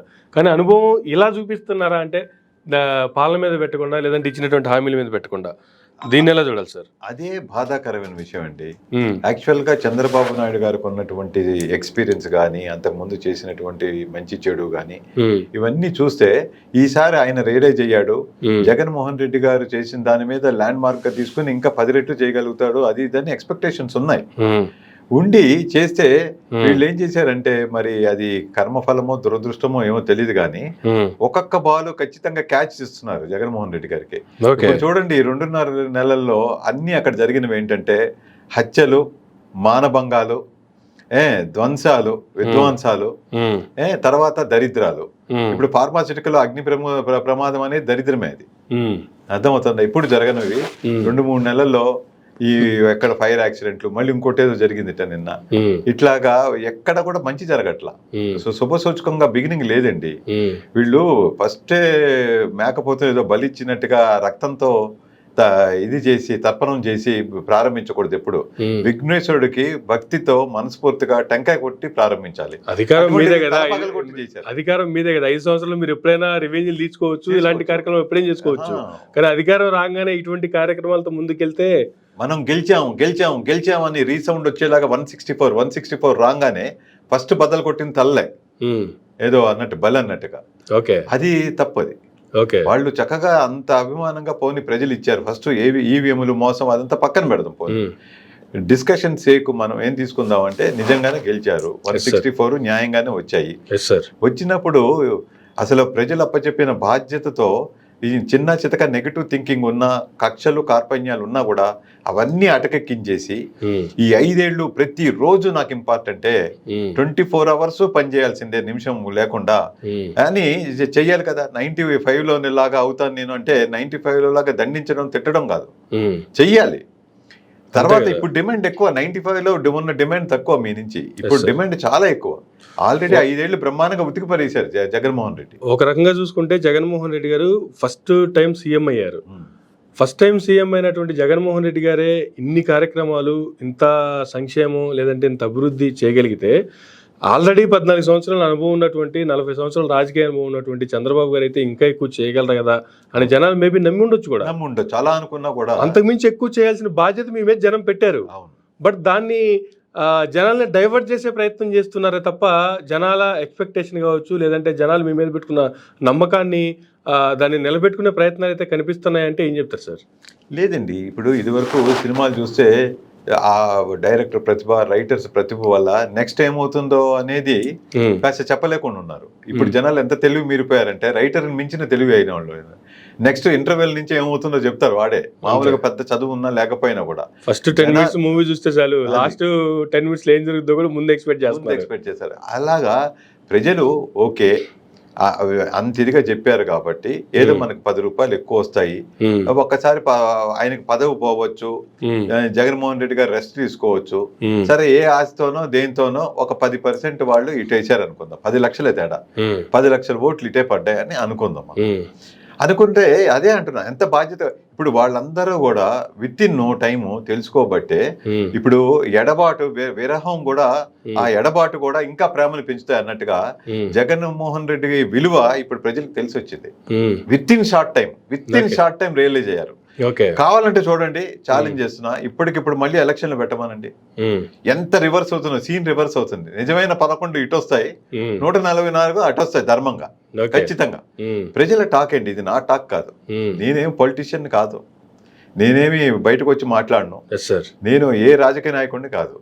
నేను నా వర్క్ చేసుకుంటాను, సైకాలజీకి రిలేటెడ్ పర్సన్ని. ఎటొచ్చి ప్రజల నాడి అవి మాకు కొంచెం తెలుస్తాయి. ఇప్పుడు పాలిటిక్స్ అంటే అంతో కొంత ప్రతి మనిషికి కూడా ఇంట్రెస్ట్ ఉంటుంది, బాధ్యత ఉంది. మనం ప్రజాస్వామ్యంలో బతుకుతున్నాము, పార్లమెంటరీ డెమోక్రసీలో బతుకుతున్నాం మనం. కనుక ఏంటంటే నాకు ఓటు లేదు అనడానికి లేదు కదా, నా ఓటు హక్కుని ఉపయోగించుకుంటున్నా. అలాగనే తెలుగు రాష్ట్రాల్లో పుట్టాం కాబట్టి నాకు 2 రాష్ట్రాల్లో చాలా ఇంపార్టెంట్ ఏమవుతుందండి. తర్వాత మన తరం వెళ్ళిపోతుంది, రేపు మేము కూడా ఇంకొక 20 ఏళ్ళు బతుకుతాం, 30 ఏళ్ళు బతుకుతాం, వెళ్ళిపోతాం. కానీ నెక్స్ట్ జనరేషన్ గురించి ఆలోచించాలి కదా, ఆ బాధ్యత ఉండాలి కదా. ఆ బాధ్యత ఉన్నప్పుడు మనం ఇచ్చే మెసేజెస్ కానీ, ఉపన్యాసాలు కానీ, మాటలు కానీ అది వాళ్ళకి ఐ ఓపెనింగ్ గా ఉండాలి ప్రజలకి. డెమోక్రసీని కాపాడుకోవడం ఎంతో ఇంపార్టెంట్. ఇండియా మీద అందరికీ కన్నుంది, శత్రు దేశాలకి. డెమోక్రసీని నాశనం చేయాలి, ఇండియా అంత స్ట్రాంగ్ గా ఉందంటే డెమోక్రసీ వల్ల, అది పోగొట్టాలి అంటే ఇప్పుడు జరిగినటువంటి ఎలక్టరల్ అంతా మోసం అని తెలిస్తే ఇరుగు పొరుగు దేశాలు ఏమనుకుంటాయండి? అసలు ప్రతి వాళ్ళకి విశ్వాసం పోతుందా లేదా? బద్ధకంగా ఆ రోజు లీవ్ పెట్టో, లాస్ ఆఫ్ పేమెంటో, ఆ రోజు భోజనం కూడా లేకుండా వచ్చి ఓటేసిన వాళ్ళు ఉన్నారే బాధ్యతగా, వాళ్ళందరికీ రేపొద్దు నమ్మకం ఉంటుంది ఓటు మీద. ఏం లాభం అని ఓట్లు వేయడం మానేస్తే ఏమవుతుంది? అందుకని చాలా డేంజర్. దీనివల్ల గౌరవనీయమైనటువంటి సుప్రీంకోర్టులో ఏ న్యాయస్థానాలైనా వాళ్ళ లెవెల్లో స్పందించి ఇది నిజమా కాదా నిర్ధారించి, ఆల్రెడీ ఫ్యాక్ట్స్ అన్ని బయటపడుతున్నాయి, ఇవి ఒకసారి వెరిఫికేషన్ చేసి ఇట్లా ముందు జరగకుండా అయినా చేయాలి. కనీసం ఇప్పుడు క్యాన్సిలేషన్ చేయకపోతారో లేదో అది నాకు తెలియదు, కామెంట్ చేసే అథారిటీ అర్హత నాకు లేదు. బట్ ఒక్కటి మాత్రం చెప్తున్నాను, గౌరవనీయమైనటువంటి చాలా ఎస్టీమ్డ్ సుప్రీంకోర్టు లాంటి వాళ్ళు ఖచ్చితంగా దీని మీద యాక్షన్ తీసుకోవాలి. మళ్ళీ ఇట్లాంటి మోసాలు జరగకుండా చూడాలి. ప్రజలకు ఇటువంటి అపనమ్మకాలు రాకుండా చేయవలసినటువంటి బాధ్యతను వాళ్ళు తీసుకోవాల్సిన అవసరం ఉంది. కానీ ప్రజల మైండ్ సెట్ గురించి ఆలోచిస్తే సార్, జనాలు రియలైజ్ అవుతున్నారు అనేటువంటి కామెంట్ కూడా ఇందాక మీరు చేయడం జరిగింది. జనాలు రియలైజ్ అవుతున్నారు అన్నప్పుడు మేము వేసిన ఓటు వేరే, మాకు వచ్చిన ప్రభుత్వం వేరే అని ప్రజల్లో ఒక రకమైన తిరుగుబాటు కానీ, లేదు ప్రజలందరూ బయటకు వచ్చి మాట్లాడేటువంటి ఇది కానీ ఉండే అవకాశాలు కూడా ఉన్నాయంటారా? ఇటువంటి పరిస్థితులు కొనసాగితే ఖచ్చితంగా ఉన్నారండి. చాలా మంది మాట్లాడుతున్నారు, ఏదో చిన్న చితక సోషల్ మీడియాస్ ఏదో మైకులతో హెల్ప్ చేస్తూ మాట్లాడిస్తున్నారు, వాళ్ళని ర్యాండమ్ గా మాట్లాడిస్తున్నారు. మీరు ఒక పబ్లిక్ ప్లాట్ఫామ్కి వెళ్ళండి, మార్కెట్ ప్లేస్ క్రౌడ్ ఉన్న చోటకి, సినిమా థియేటర్స్ ప్లేసు, లేకపోతే మార్కెట్ ప్లేసెస్, సూపర్ బజార్లు, ఎక్కడైనా సరే తెలుగు వాళ్ళని పలకరించండి. మీరు ఎట్లా చెప్తున్నారో చూడండి. మీరు ప్రతి వాళ్ళు కూడా అప్పట్లో చంద్రబాబు నాయుడు గారు మీరెందుకు రాలేదని ఇప్పుడు బాధపడుతున్నాం ఇవన్నీ చెప్పారు. అది ఎంతవరకు నిజమో తెలియదు కానీ ఇప్పుడైతే సత్య ప్రమాణకంగా చెప్తున్నా. చాలా మంది ఫీడ్బ్యాక్ ఏంటంటే ఇదే, అనవసరంగా టెంప్ట్ అయ్యారండి అని. వాళ్ళు అవలా, వాళ్ళు చెప్తున్నారు కొంతమంది టెంప్ట్ అయ్యారండి, ఏదో 5,000 10,000 వస్తున్నాయని వాలంటీర్లు అంటే వాళ్ళు పాపం ఏదో పెళ్లిళ్ళు చేసుకోవచ్చు అనుకున్నారండి, 10,000 జీతాలు వస్తాయి. చాలా మంది బ్యాచిలర్స్ ఉన్నారు వాలంటీర్స్ లో, సరిగ్గా స్థిరత్వం లేని వాళ్ళు ఉన్నారు. 10,000 అంటే ఒక మంచి శాలరీ అని ఎంతో కళ్ళగా అన్నారండి. వాళ్ళందరికి ఇప్పుడు రక్త కన్నీళ్ళు వస్తున్నాయండి. అందరు ఇన్సెక్యూరిటీ ఫీల్ అవుతున్నారండి. ఈవెన్ వైఎస్ఆర్సీపీకి ఓటేసిన వాళ్ళందరినీ పనిష్ చేస్తున్నారండి. వాళ్ళకి పెన్షన్లు తీసేసి వాళ్ళకి ఈవెన్ రేషన్ కార్డులు కూడా తీసేస్తున్నారట. ఇవన్నీ జరుగుతున్నాయట. కనుక భయంగా బిక్కుగా బతుకుతున్నారు. ఇవన్నీ మాట్లాడుకుంటున్నారు. ఇవన్నీ ఇంటర్వ్యూలు ఇస్తున్నారు. వాళ్ళకు వచ్చిన భాషలో వాళ్ళకి తెలిసిన భావాలతో చెప్తున్నారు. ఇది చాలదా? అసలు చంద్రబాబు నాయుడు గారికి వాళ్ళకి అంత పెద్ద పట్టం కట్టినప్పుడు బాధ్యతగా వ్యవహరించి బ్రహ్మాండంగా చేస్తారేమో అని నిజంగా నేను కూడా అనుకున్నానండి. స్ట్రాంగ్ గా బిలీవ్ చేశాను నేను. ఏంది గుడ్ బిగినింగ్ చేసేస్తారు, రావడంతోనే ఒక 4 ఒక 6 పీకుతారు అన్నట్టుగా అనిపిస్తే 4 6 పీకారు. దీంట్లో మీరు అన్నట్లు రాగానే 4 6 లాంటి లాంగ్ డ్రైవ్ చేశారనుకోండి, ఆ తర్వాత నిజంగానే వీళ్ళు కక్ష సాధింపులు చేసినా లేదంటే డిమాలిషేషన్ చేసినా ఏం చేసినా ప్రజలు పెద్దగా పట్టించుకునే వాళ్ళు కాదేమో, మేబీ పట్టించుకునేవారు కాదు. కానీ మీరు అన్నట్టు 6 కొట్టారు. దేంట్లో అంటే రివర్స్ లో 6 కొట్టారు. ప్రాణాలు తీయడాల్లో డ్యామేజ్, ఆస్తి నష్టాలు, డ్యామేజ్, గవర్నమెంట్ ప్రాపర్టీ కూడా ఇంక్లూడింగ్ అది గవర్నమెంట్ బోర్డులు అవి. ఆ బోర్డు మీద వైఎస్ ఇదే మన జగన్మోహన్ రెడ్డి పేరు ఉందని చెప్పి తీసేయడము, ఇవన్నీ వినాశనం కదా. అది తప్పు కదా. అది వాళ్ళు కష్టపడి పైకి వచ్చారు, వాళ్ళు సీఎం అయ్యారు. కనీసం ఆ పరివిలో ఉన్నది అలా ఉంచాలి కదా. అది గవర్నమెంట్ ఆఫీసులు కదా. గవర్నమెంట్ ఆఫీసుల మీద దాడి, సెక్రటేరియట్స్ మీద దాడి, పబ్లిక్ ప్రాపర్టీ డ్యామేజ్ చేస్తే ఎవరికి నష్టం? Public property name it self is a public, మందే. అంతే కదా. అవన్నీ సరైన చర్యలు చెప్పండి. ఎంత విరక్తి చెందారు. మాకున్న సర్కిల్ అంతా బాగా హైలీ ఎడ్యుకేటెడ్ అండి. ఆ పార్టీ ఈ పార్టీ అని కాదు. అది వైఎస్ఆర్సీపీ అయినా ఒకటే, తెలుగుదేశం అయినా ఒకటే, జనసేన అయినా ఒకటే. ఏదైనా మంచి చేస్తే, మంచి వాళ్ళు ఉంటే ఆ లీడర్స్ గురించి 4 మంచి మాటలు చెప్పేటువంటి ప్రయత్నం చేస్తాం. అని తప్పించి మా సర్కిల్లో ఎప్పుడు తిట్టుకోవాలి, అట్లా ఎవరినో నిందించడం. అది నాకు కూడా చాలా బాధగా ఉంది. అసలు నేను చంద్రబాబు నాయుడు గారి ఫేవరెట్ చిన్నప్పుడు అంతా కూడా.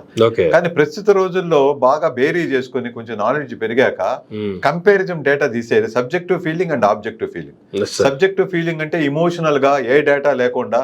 ఇప్పుడు చూడండి, పవన్ కళ్యాణ్ గారికి సబ్జెక్టివ్ ఫీలింగ్ అంత అభిమానం అన్నమాట. పవన్ కళ్యాణ్ గారికి లక్షల మంది, కోట్ల మంది అభిమానులు ఉంటే పవన్ కళ్యాణ్ గారు చంద్రబాబు నాయుడు అభిమాని. అందువల్ల ఆయన చెప్తున్నారు. నేను చెప్పింది కొత్తగా నేను చెప్పేది ఏమీ లేదు. ఆయన అంత పకడ్బందీగా ఇంత 2 నెలలు 2.5 దాంట్లో డోల్ డ్రమ్స్ అయిపోతే, అసలు పాలన బిగినింగే చండాలంగా ఉంటే దాన్ని ఇంత మెచ్చుకుంటున్నారు, ఇంత ఇదిగా వెనకేసుకు వస్తున్నారంటే న్యాయం మాట్లాడడానికి క్లియర్ గా తెలిసిపోయింది. పవన్ కళ్యాణ్ స్టాండ్ అందరికి తెలిసిపోయింది. ఈవెన్ వాళ్ళ అభిమానులు కూడా ఇష్టం లేక ఊరికే పైకంటే మన పరువు పోతుందని చెప్పి ఒప్పుకుంటున్నారేమో తప్పించి ఎవరు హర్షించరు. పవన్ కళ్యాణ్ గారి మాటలు ఎవరు హర్షించరు. అది మీనింగ్లెస్, అది రేషనల్ కాదు. ఎప్పుడు కూడా కనీసం గతంలో వచ్చి రాక గణతంత్రమో జనతంత్రమో ఏదో ఇండిపెండెన్స్ స్వతంత్ర దినోత్సవానికి బదులుగా ఏవేవో మాట్లాడతారు తప్పులు. ఓకే, వదిలేసి. కానీ అసలు 100 కోట్లు అప్పచెప్పి జనరల్ గా చిన్న తప్పులు పొరపాట్లు అంటే సహజం అది. కానీ ఏం చేసినా అసలు ఇంకా అప్పుడప్పుడు సాంగ్ ఒకటి వినిపించారు, అసెంబ్లీలో కూడా వినిపించారు, జయము చంద్ర అన్నట్టు. ఇంకా ప్రతిదానికి జయము చంద్ర అంటూ ఉంటే ప్రశ్నించడానికే పెట్టారన్న పార్టీ, తప్పు జరిగితే మా పార్టీనైనా సరే చంద్రబాబు నాయుడు గారిని అయితే అయినా సరే నిలదీస్తానని చెప్పినటువంటి పవన్ కళ్యాణ్ గారి మీద కూడా కొంత ఎక్స్పెక్టేషన్స్ ఉంటాయి ప్రజలకి. కానీ దాన్ని కూడా ఈయననే తీసేసుకుంటున్నారా, పోగొట్టుకుంటున్నారా అంటే కొంతమంది అభిమానాలు అలా ఉంటాయండి. కొంతమంది ఈవెన్ సినిమా హీరోలు కూడా పవన్ కళ్యాణ్ గారికి అభిమానులు ఉంటారు, బాలకృష్ణ గారికి ఉంటారు, మహేష్ బాబుకు ఉంటారు, అల్లు అర్జున్కి ఉంటారు, అందరికి ఉంటారు కదా. వీళ్ళకి ఉన్నటువంటి అభిమానాలు ఎట్లా ఉంటాయంటే పరాకాష్ఠకి చెందడం అంటే చూసే ప్రజలకు కూడా అసహ్యం కలిగేదంటే, ఆయన చెయ్యి నాకు తగిలింది, ఆయన నన్ను ముట్టుకున్నాడు, ఉమ్మేసుకోవడానికి డస్ట్బిన్ లేకపోతే నా చేతిలో వేసేయండి అనే రకం ఉన్నారు కూడా అభిమానుల్లో. అది చాలా పరాకాష్ట. అది ఉమ్ముకి డస్ట్బిన్ లేదంటే మీ అభిమాని నా చేతిలో కూడా వేసేయండి అన్నట్ట. అట్లాంటి వాళ్ళని కూడా చూస్తాను నేను. అది మరీ దారుణం. జన్మనిచ్చిన తల్లిదండ్రుల మీద లేదు ఆ అభిమానము, వాళ్ళని వెనకేసుకురావడం, వాళ్ళు తిన్నారా ఉన్నారా అని తెలియదు. పోనీ అన్నదమ్ముల మీద లేదు, అక్క చెల్లెల మీద లేదు, ఏమీ లేదు. ఊరికే ఏదో ఎంటర్టైన్మెంట్ 3 గంటల సేపు ఎంటర్టైన్మెంట్ చేసిన సినిమా హీరోల మీద, యాక్టర్ల మీద ఇంత అభిమానం ఏంటో నాకు అర్థం. అది ఇదంతా ఒక మేనియా అంటారు. ఈ మేనియా అనేది సైకలాజికల్ ప్రాబ్లమ్. ఇది చాలా మందిని ట్రీట్ చేస్తాయండి, నా క్లినిక్ కి తీసుకొస్తారు. అది అడిక్షన్, అది ఒక ఫీలింగ్ ఏంటా అని చెప్పి. ఎవరో ఈవెన్ డబ్బింగ్ ఆర్టిస్టులు, డబ్బింగ్ సినిమాలు కూడా ఈ మధ్య కాలంలో వస్తున్నాయి. ఇప్పుడు హైయెస్ట్ ఉన్నది విజయ్ సేతుపతికి ఉన్నారు. చాలా మంది విజయ్ సేతుపతి అభిమానం చెప్పుకునే వాళ్ళు ఎక్కువైపోయారు. మన తెలుగు హీరోలకు మించి అభిమానులు ఉన్నారు ఈ మధ్య కాలంలో. ఆయన విజయ్ సేతుపతి, నేను కూడా 2-3 చూశానులేండి, చాలా గొప్ప యాక్టర్, అందులో సందేహం లేదు. ఆయనకి ఇప్పుడు అభిమానులు తయారైపోయారు ఇక్కడ కూడా. అంటే అట్లా ఉంటుంది. ఎందుకు పుడుతుంది, ఎందుకు జనరేట్ అవుతుంది తెలియదు. ఇప్పుడు వైఎస్ రాజశేఖర రెడ్డి గారు చనిపోయినప్పుడు 100 మంది చచ్చిపోయారు, ఆత్మాహుతి చేసుకున్నారు. అంటే మేము ఇంక బతకలేం, ఆయన లేడు అనే మాట తెలుస్తాను. అప్పట్లో ఇందిరాగాంధీ గారిని హత్య చేసినప్పుడు ఇందిరాగాంధీ గారి మరణం జీర్ణించుకోలేక 10 ఏళ్ళ అలా ట్రామాలో ఉన్నవాళ్ళు ఉన్నారు. 10 సంవత్సరాలు. అప్పుడు నేను స్టూడెంట్ అనుకోండి, నాకు పెద్దది, కానీ విన్నాను నేను అవన్నీ. ఇప్పుడు చాలా సార్లు మా సెమినార్స్ లో, ఈ కౌన్సిలింగ్ సెమినార్స్ లో, సైకలాజికల్ సెమినార్స్ ఉంటాయి, మాకు వర్క్ షాప్స్ ఉంటాయి. చూస్తే ఎక్కువగా వాళ్ళు దేనికి అడిక్ట్ అయ్యారు, ఎందుకని ఇమోషనల్ బాండింగ్ ఇది చూస్తే లవ్ అఫైర్స్ ఉంటాయి, ఆపోజిట్ జెండర్స్ ఇవి. సెకండ్ థింగ్ ఏంటంటే ఫేవరెటిజమే. లవ్ తర్వాత సెకండ్ ఫేవరెటిజం లోకి వచ్చింది. అంతా ఈ అభిమానులతో పడి చదువు సంధ్యలు పోగొట్టుకుని, ఉద్యోగాలు పోగొట్టుకుని, అన్ని దారుణాలు. అసలు వాళ్ళ ఓన్ డెవలప్మెంట్ పక్కన పెట్టేసి ఆ సినిమా అయిపోయి 100 రోజులు ఆడిన సినిమా గురించి ఆలోచించుకోవడం, లేకపోతే వారం రోజులే ఆడింది ఎందుకు, కనీసం 2 వారాలు ఆడలేదని వీడికి జ్వరం. అంటే ఫస్ట్ రోజు హౌస్ఫుల్ అయింది, 2వ రోజు నుంచి హౌస్ఫుల్ అవ్వలేదని దిగులు, అన్నం తింటే మానేస్తారు. అక్కడ థియేటర్ల దగ్గర పడిగా కాస్తారు, వాడు సినిమా చూడడానికి కాదు, ఎంతమంది వచ్చారు జనాలు చూడడం కోసం. అట్లా ఇదంతా సగం జీవితం వెళ్ళిపోతుంది. ఇంట్లో వంట వండడానికి గ్యాస్ సిలిండర్ ఉండదు, కూరగాయలు ఉండవు, ఏమి ఉండవు. ఇంట్లో కనీసం నీళ్ల బిందు ఉందో లేదో కూడా తెలియదు. అంత బాధ్యత రహితంగా ఫేవరెట్లు అవుతారు. కానీ ఇంత చేస్తానే వీళ్ళు ఎవరో కూడా హీరోలకి తెలియదు. పైగా వల్ల తెలిసినా వీళ్ళు ఎవరి కోసం ఏంటి అన్నట్టుగా ఉంటారు. వాళ్ళ ఓన్ క్యారియర్ కోసం వాళ్ళు చేస్తారండి. ఫేవరెట్లకి, ఈ అసోసియేషన్లకి ఏదో కొంత చెదుకో డబ్బులు ఇస్తారేమో కొంత, అంతే తప్పించి వాళ్ళు ఏం చేయగలుగుతారు చెప్పండి. ఎక్కడో బాగా పబ్లిసిటీ కోసమో నిజంగా మనసుండో ఒక అభిమాని చావు బతుకుల్లో ఉన్నాడు, వేరే అభిమాని అంటే ఏదో వాళ్ళ హౌస్ విజిట్ చేసి ఓదారుస్తారేమో. అవి కాదు కదా, ఎవరి జీవితాలు వాళ్ళు చూసుకోవాలి. ఈ పిచ్చి అభిమానం ఏంటని చెప్పి అది రాజకీయ నాయకుల మీద కానీ లేకపోతే సినిమా యాక్టర్ల మీద కానీ వద్దని చెప్తా ఒక సైకాలజిస్ట్ గా. అది చాలా కేసులు వస్తున్నాయండి నా దగ్గరికి, చాలా వస్తున్నాయి. వాడు 13-14 సంవత్సరాలు ఉంటే వాడు మొన్నటి వరకు చదువుకున్నాడండి, ఈ మధ్యకాలంలో చదువుకోవట్లేదు. ఏంటంటే పలానా వాళ్ళ అభిమానం, అదేంటంటే కెమెరా ముందు పాపం వాళ్ళ పేర్లు అవి చెప్తే బాగుంటుంది. ఆ హీరోల అభిమానం అది ఇదంటే, సరే మీరు కొంచెం అలా గుడికి వెళ్ళి తిరిగిరండి, అలా తిరిగిరండి, నాకు మీ అబ్బాయి గంటన్నర టైం కావాలి మాట్లాడించడానికి, ఎమ్మటే ర్యాపో డెవలప్ అవ్వదు, ఎమ్మటే ఓపెన్ అప్ అవ్వడు కదా అని చెప్పి తల్లిదండ్రులను పంపిస్తాను.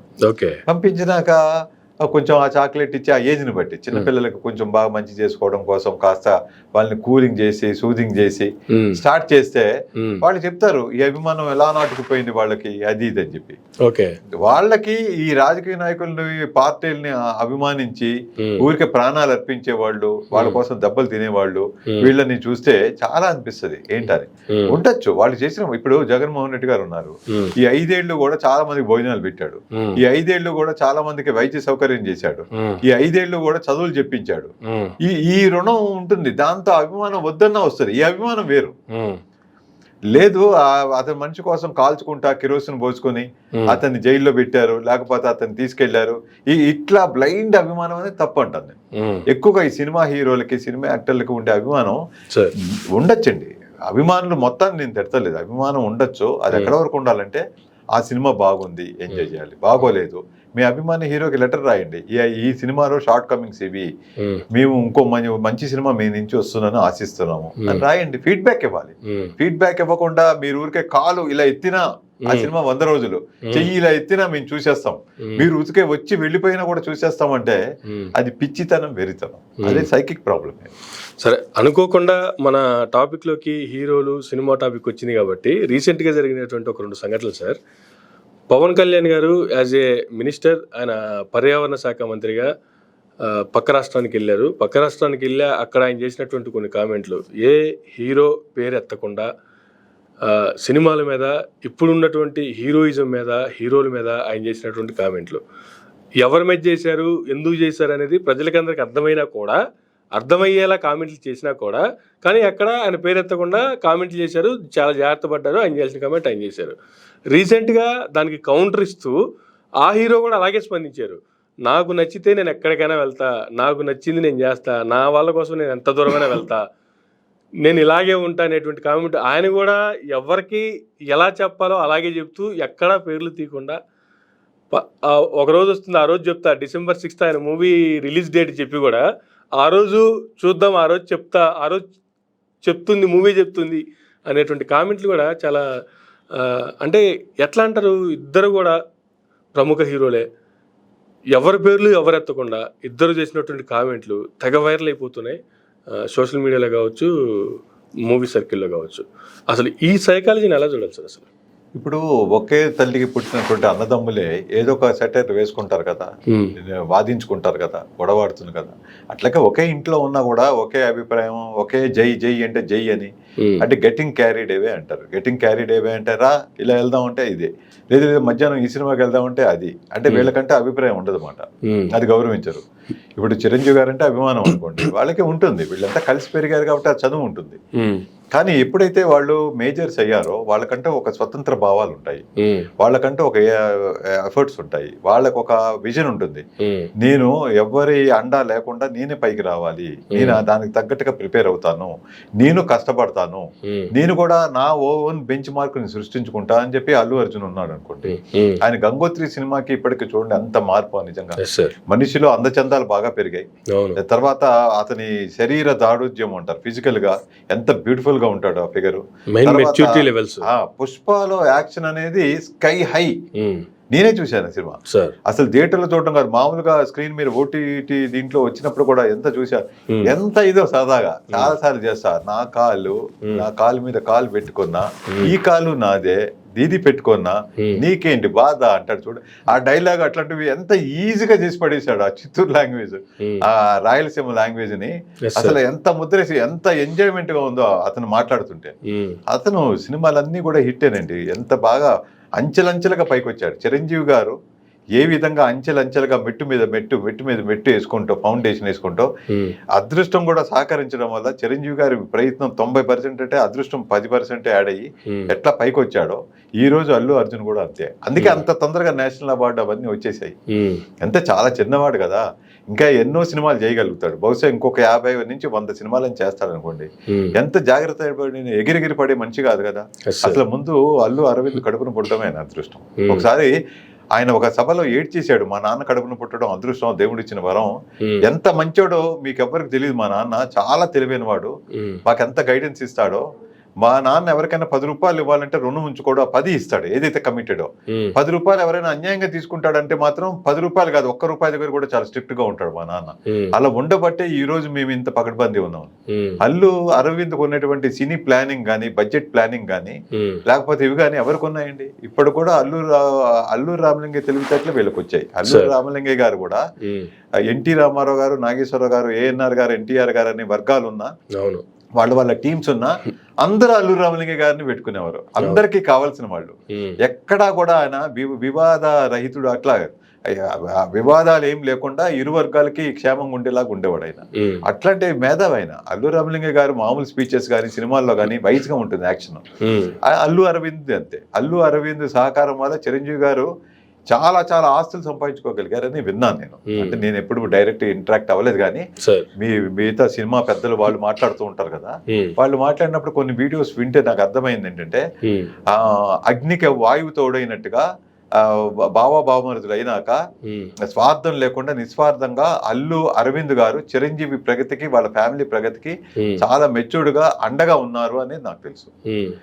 ఏదో పిల్లలు పెద్ద అయ్యాక ఇండివిజువాలిటీ వస్తుంది. ఎప్పుడు ఒకే రకంగా ఉండరుగా. నిన్నటి వరకు నిక్కరు లేకుండా తిరిగాడు, నిక్కరేసుకు తిరిగిన అబ్బాయి అని చెప్పి ఈజీ తీసుకుంటే ఎట్లాగా? సొంత కొడుకే కొంచెం గడ్డాలు మీసాలు వచ్చాక ఏరా అనే బదులుగా ఏమో అని పిలుస్తారు. సొంత బాధ్యత అని తండ్రి ఇచ్చే గౌరవం ఇస్తారు. అలా అల్లు అరవింద్ అల్లు అర్జున్ ని తీసిపడేయకూడదు కదా, అతని అభిప్రాయం. అతను కూడా వెళ్ళి ఏమన్నాడండి, వైసీపీకి మీ అందరూ ఓటేయాలన్నాడు. అక్కడ లక్షలు మంది వచ్చారు చూడడానికి సరదాగా. ఈ అల్లు అర్జున్ ఫేవరెట్లు అందరూ వచ్చారు, కొంతమంది చూడడానికి వచ్చారు. వాళ్ళందరినీ మీరు వైసీపీకి ఓటేయండి అని అనలా ఆయన. మా ఫ్రెండ్ నుంచుంటున్నాడండి, మా ఫ్రెండ్ పలకరించడానికి విష్ చేయడానికి వచ్చా. వాళ్ళ సంబంధాలు అటువంటిదండి. అంతే కదా, వాళ్ళు రక్త సంబంధాలు. వీళ్ళు నాగబాబు గారు వీళ్ళు అన్నట్టుగా పవన్ కళ్యాణ్ గారు స్వయాన చిరంజీవి గారు తమ్ముడు ఆ విధంగా ఉంటాయి. ఉన్నా కూడా ఒకప్పుడు ఏమవుతుంది తెలుసా, ఫ్రెండ్షిప్ వేరు, ఫ్రెండ్షిప్ బలమైందని అంటారు కదా. స్నేహం ఇంటి బంధం కంటే ఎక్కువ ఎన్ని సినిమాలు వచ్చాయి. అవును, అట్లాంటి స్నేహితుడి కోసం వెళ్ళాడని చెప్పి ముర్రో అంటే ఆయన ఏమైనా ఛాలెంజ్ చేశాడు అల్లు అరవింద్, అల్లు అర్జున్ ఏమన్నా నేను ఈయన కోసం వచ్చాను, నేను జగన్మోహన్ రెడ్డి ఫేవరెట్ ని, వైసీపీ బెటర్ అని ఏమన్నా అన్నాడా చెప్పండి? అవును, ఏదో నేను వచ్చానండి, వీళ్ళు బాగా ఫ్యామిలీ ఫ్రెండ్స్, మా మిస్సెస్ ద్వారా చాలా ఫ్యామిలీ అభిప్రాయాలు కలిశాయి, నేను ఇంకా ఎలక్షన్లు వస్తున్నాయని వచ్చాను నేను అని చెప్పి. అదే పవన్ కళ్యాణ్ గారు చుట్టాలు అయి ఉండొచ్చు, చుట్టాలు అయినా కూడా ఎక్కడో ఇంట్రెస్ట్ లేకపోవచ్చు, అభిప్రాయ భేదాలు ఉండొచ్చు, అది పెద్ద క్రైమ్ గా తీసేసుకోకూడదు. అందువల్ల డైలాగ్ కొడితే డైలాగు తిరిగి కొట్టినట్టున్నాడు ఆయన. అంటే దాన్ని ఏమంటారు, కౌంటర్ ఎన్కౌంటర్ అన్నట్టుగా మాటలతో. కనుక ఎవరు తక్కువండి ఈ రోజుల్లో, మాటకి మాట అనేస్తారు కదా. కనుక ఈయన కూడా వైజ్ గా మాట్లాడాడు. అది చూశానండి నేను, రెండోది చూశాను. పవన్ కళ్యాణ్ గారు అన్నది నేను చూడలేదు, కానీ నిన్న చాలా వైరల్ అవుతుంది బాగా అల్లు అర్జున్ అన్నది. ఏంటబ్బా ఇది అని చెప్పి ఆ జర్నలిస్ట్ సాయి గారు కూడా ఏదో మాట్లాడితే ఆయన వీడియో కూడా చూస్తూ సాయి గారు బాగా అప్పుడు తెలిసి చూశాను. చూస్తే అల్లు అర్జున్ ఆయన మాట్లాడింది చాలా బోల్డ్ గా ఓపెన్ గా ఉంది స్టేట్మెంట్. అది ఈ కాంటెస్ట్ లోనే అన్నాడు, ఆయన కూడా ఒక మంచి హృదయంతోనే అన్నాడు, నీ స్వతంత్రుడిని ఎవరికి భయపడను, ఎవ్వరు నా మీద ప్రెజర్ పెట్టదలుచుకోరు, ప్రెజర్ పెట్టేటువంటి వయసు కానీ ఇది కాదు, ఐఎమ్ ఇండిపెండెంట్, నేను ఎవరైతే ఇష్టపడతానో వాళ్ళ దగ్గరికి వెళ్తాను, ఎక్కడైతే ఇష్టపడతా అక్కడికి వెళ్తా, ఎవరిని సపోర్ట్ చేయాలంటే వాళ్ళని సపోర్ట్ చేస్తాను, నాకు భయం అనేది ఏం లేదు, ఎవరి కంట్రోల్లో నేను లేదని క్లియర్ గా చెప్పాడు. చక్కటి అది మెచ్యూరిటీ, చాలా బాగా చేసినట్లు లెక్క అది. ఆ తర్వాత అటు ఆయన ఫ్యాన్స్ లో కావచ్చు, లేదంటే ఇటు వైసీపీ వర్గాల్లో కావచ్చు, అల్లు అర్జున్ గారి మీద అభిమానం ఇంకా రెట్టింపైంది అనేటువంటి కామెంట్స్ కూడా వస్తున్నాయి. ఖచ్చితంగా అలా వచ్చే అవకాశం కూడా ఉందంటారా? ఉంటుంది సార్, ఉంటుంది. ఇప్పుడు చాలా మంది ఇప్పుడు వైసీపీ అభిమానులు లక్షల కోట్లు ఉన్నారు, కనీసం 40% రేషియోనే వేసుకోండి, అంటే 2-2.5 కోట్ల మంది జనాలు వైసీపీ పార్టీ వెనకాల ఉన్నారు మినిమం. ఈ 2.5 కోట్ల మంది కూడా directly or indirectly Allu Arjun కి సపోర్ట్ ఇచ్చేటువంటి అవకాశం ఉంటుంది. ఈయన డైరెక్ట్లీ అంటే ఇట్లా వాళ్ళు కూడా ఎదురుదాడి చేసి అల్లు అర్జున్ ని బాగా మెచ్చుకోవడం. అది ఇండైరెక్ట్లీ అంటే ఇప్పుడు అల్లు అర్జున్ సినిమా వస్తుంది, ఆ పుష్ప బాగుంటుంది అని అనుకుంటున్నాను, విష్ చేస్తున్నాను, సపోజ్ బాగోలేకపోయినా కూడా వాళ్ళు సపోజ్ 400 కోట్లు దాని మీద ఖర్చు పెడితే 1000 కోట్లు వచ్చేటువంటి అవకాశం చాలా ఉంటుంది. బాగాలేకపోతేనే 1000 కోట్లు వచ్చినాయి అంటే, బాగుంటే ఇంకా ఎక్కువ. ఎందుకంటే ఆ అభిమానంతో అల్లు అర్జున్ మీద అభిమానులుగా మారిపోతారు చాలా మంది. అందుకని ఏ పార్టీ బేస్ లో వాళ్ళు ఉన్నారో ఖచ్చితంగా ఆ పార్టీ బేస్ వాళ్ళంతా కూడా అల్లు అర్జున్ కూడా లైక్ చేయడం స్టార్ట్ చేస్తారు. కొంతమంది అఫ్ కోర్స్ అల్లు అర్జున్ ని, అతని యాక్ట్, అతని ఇండివిజువాలిటీ, అతని యాక్టింగ్ కూడా చాలా బాగుందండి. నేను ఒక మేడం ని కలిశాను, ఆమె కొంచెం పెద్ద పోస్ట్ లో ఉన్నారు ఒక కంపెనీలో, కార్పొరేట్ కంపెనీలో, మలయాళి ఆమె. ఆమె పేర్లు అవి ఇప్పుడు కెమెరా ముందు, ఆమె ఒక కార్పొరేట్ కంపెనీలో చాలా పెద్ద ర్యాంకులో ఉన్నారు. ఆమె సరదాగా ఒక కాన్వర్జేషన్ లో, అంటే ప్రొఫెషనల్ కాన్వర్జేషన్ లో సరదాగా సినిమాల గురించి టాపిక్ వచ్చి ఆమె అల్లు అర్జున్ పేరు తీసింది. కేరళ ఆమె, మా క్రిస్టియన్ కేరళ ఆమె. వాళ్ళ అబ్బాయి గిట 5 ఏళ్ళు 6 ఏళ్ళు చెప్పింది, పాప ఆయన అల్లు అర్జున్ ఫేవరెట్ అంట. మలయాళీలు అన్ని 70 కదా, అన్ని చూస్తాట పెట్టుకుని పదే. ఏమనుకోవాలి, ఇట్లా ఒకళ్ళిద్దరు చెప్పిన ఉన్నాయి. అల్లు అర్జున్ లైక్ చేసే అమ్మాయిలు ఉన్నారు, అబ్బాయిలు ఉన్నారు, అందరు ఉన్నారు. మా మిల్క్ బాయ్ ఉంటాడు, ఓ డీపీలో అల్లు అర్జున్, ఎప్పటి నుంచో 5 ఏళ్ల బట్టి డీపీ, చాలా డీపీలు పరిశీలిస్తే అల్లు అర్జున్ డీపీలు ఎక్కువ ఉంటాయి. అట్లా ఉన్నారు. ఏదో జగన్మోహన్ రెడ్డి గారి వల్లే అల్లు అర్జున్ లైకింగ్ అని కాదు, అల్లు అర్జున్ అంటే మంచి యాక్టరు, బాగున్నాడు, చాలా చేంజ్ వచ్చినాయి. గంగోత్రిలో అంత పెద్ద నచ్చాడు, ఎందుకంటే మెచ్యూరిటీ లేదు ఇంకా ఫేసులో. అప్పుడు 18-19 ఏళ్ళ అబ్బాయి అండి, వాళ్ళ చేతిలో కెమెరా ఉంది, ప్రొడక్షన్ హౌస్ ఉంది, ఇంట్రడ్యూస్ చేశారు, కరెక్ట్ గా దేవతలంతా దీవించారు. ఆ సినిమా గంగోత్రి అయిపోయింది, అక్కడ గంగోత్రిలో తీశారు కదా, దేవతలంతా ఆశీర్వదించినట్టు అయింది. గొప్ప డైరెక్టర్ రాఘవేంద్రరావు గారు, కీరవాణి గారు మ్యూజిక్, అందరూ న్యాయం చేకూర్చారు. అల్లు అర్జున్ తర్వాత సునీల్ కూడా చాలా బాగుంటుంది అందులో, రోజు డాన్స్, మా ఊరు ఇదని మొగల్తూరు పాట, అందరు న్యాయం చేశారు. చాలా సూపర్ హిట్ అయింది ఆ సినిమా. తర్వాత ఆర్య, అట్లాంటివన్నీ ఇక సూపర్, తిరిగేలేదు, ఎక్కడ వెనక్కి తిరిగి చూసుకోలేదు.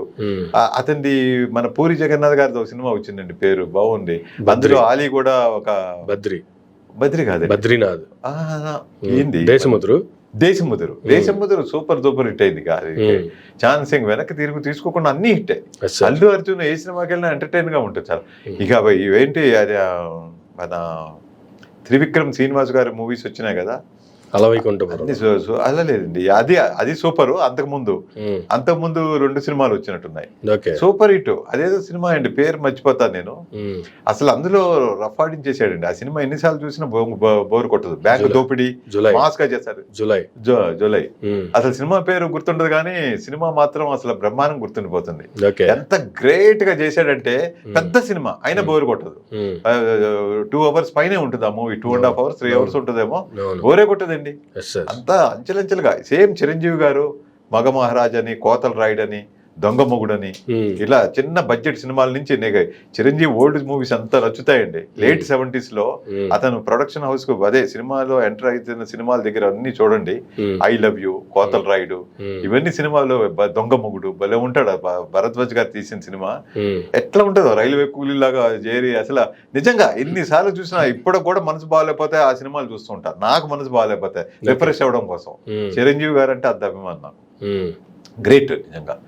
అట్లా సేమ్ చిరంజీవి తర్వాత అల్లు అర్జున్ చెప్పుకోవచ్చు, ఖచ్చితంగా చెప్పుకోవచ్చు.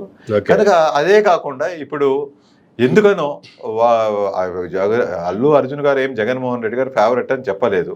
ఎక్కడ వైసీపీ ఫేవరెట్ ని లేకపోతే సింపథైజర్ ని వైసీపీకి ఓటేయమని చెప్పలేదు. కానీ ఎందుకో అనవసరంగా అల్లు అర్జున్ మీద పడ్డారు. ఈవెన్ ఆయన పైన శిల్ప రవి కూడా ఓటేయమని చెప్పలేదు కదా, వచ్చానన్నారు. అంత తప్పేంటండి అసలు. అదే జగన్మోహన్ రెడ్డి గారి చెల్లెలు విరోధుల ఇంటికే వెళ్ళి వాళ్ళకి బొట్లు పెట్టి, బట్టలు పెట్టి, పళ్ళు పెట్టి, కాళ్ళ మీద పడి దండాలు తీసుకుని ఆశీర్వచనాలు చేస్తే తప్పులేదు. అదేమి ఇదిగా రాదు. ఇంటి మనిషే వెళ్ళి అంత శత్రువుగా మాట్లాడుతుంటే భజన చేసి ఇంకా ఎంకరేజ్ చేస్తారు. ఆమె ఎనర్జీ తగ్గిపోకుండా బూస్ట్లు ఇచ్చి, ఈ వే ప్రోటీన్స్ ఇచ్చి. అల్లు అర్జున్ ఊరికే ఫ్రెండ్ బాంధవ్యం ముఖస్థుతి కోసం వెళ్ళి పలకరించినందుకు గాను లక్షల మంది జనాలు వచ్చేస్తే గుండెల్లో రాయి పడిపోయిందా, ఎలక్కాయ పడిపోయిందా, వీళ్ళకి శత్రువు అయిపోయాడా? తప్పేండి అది.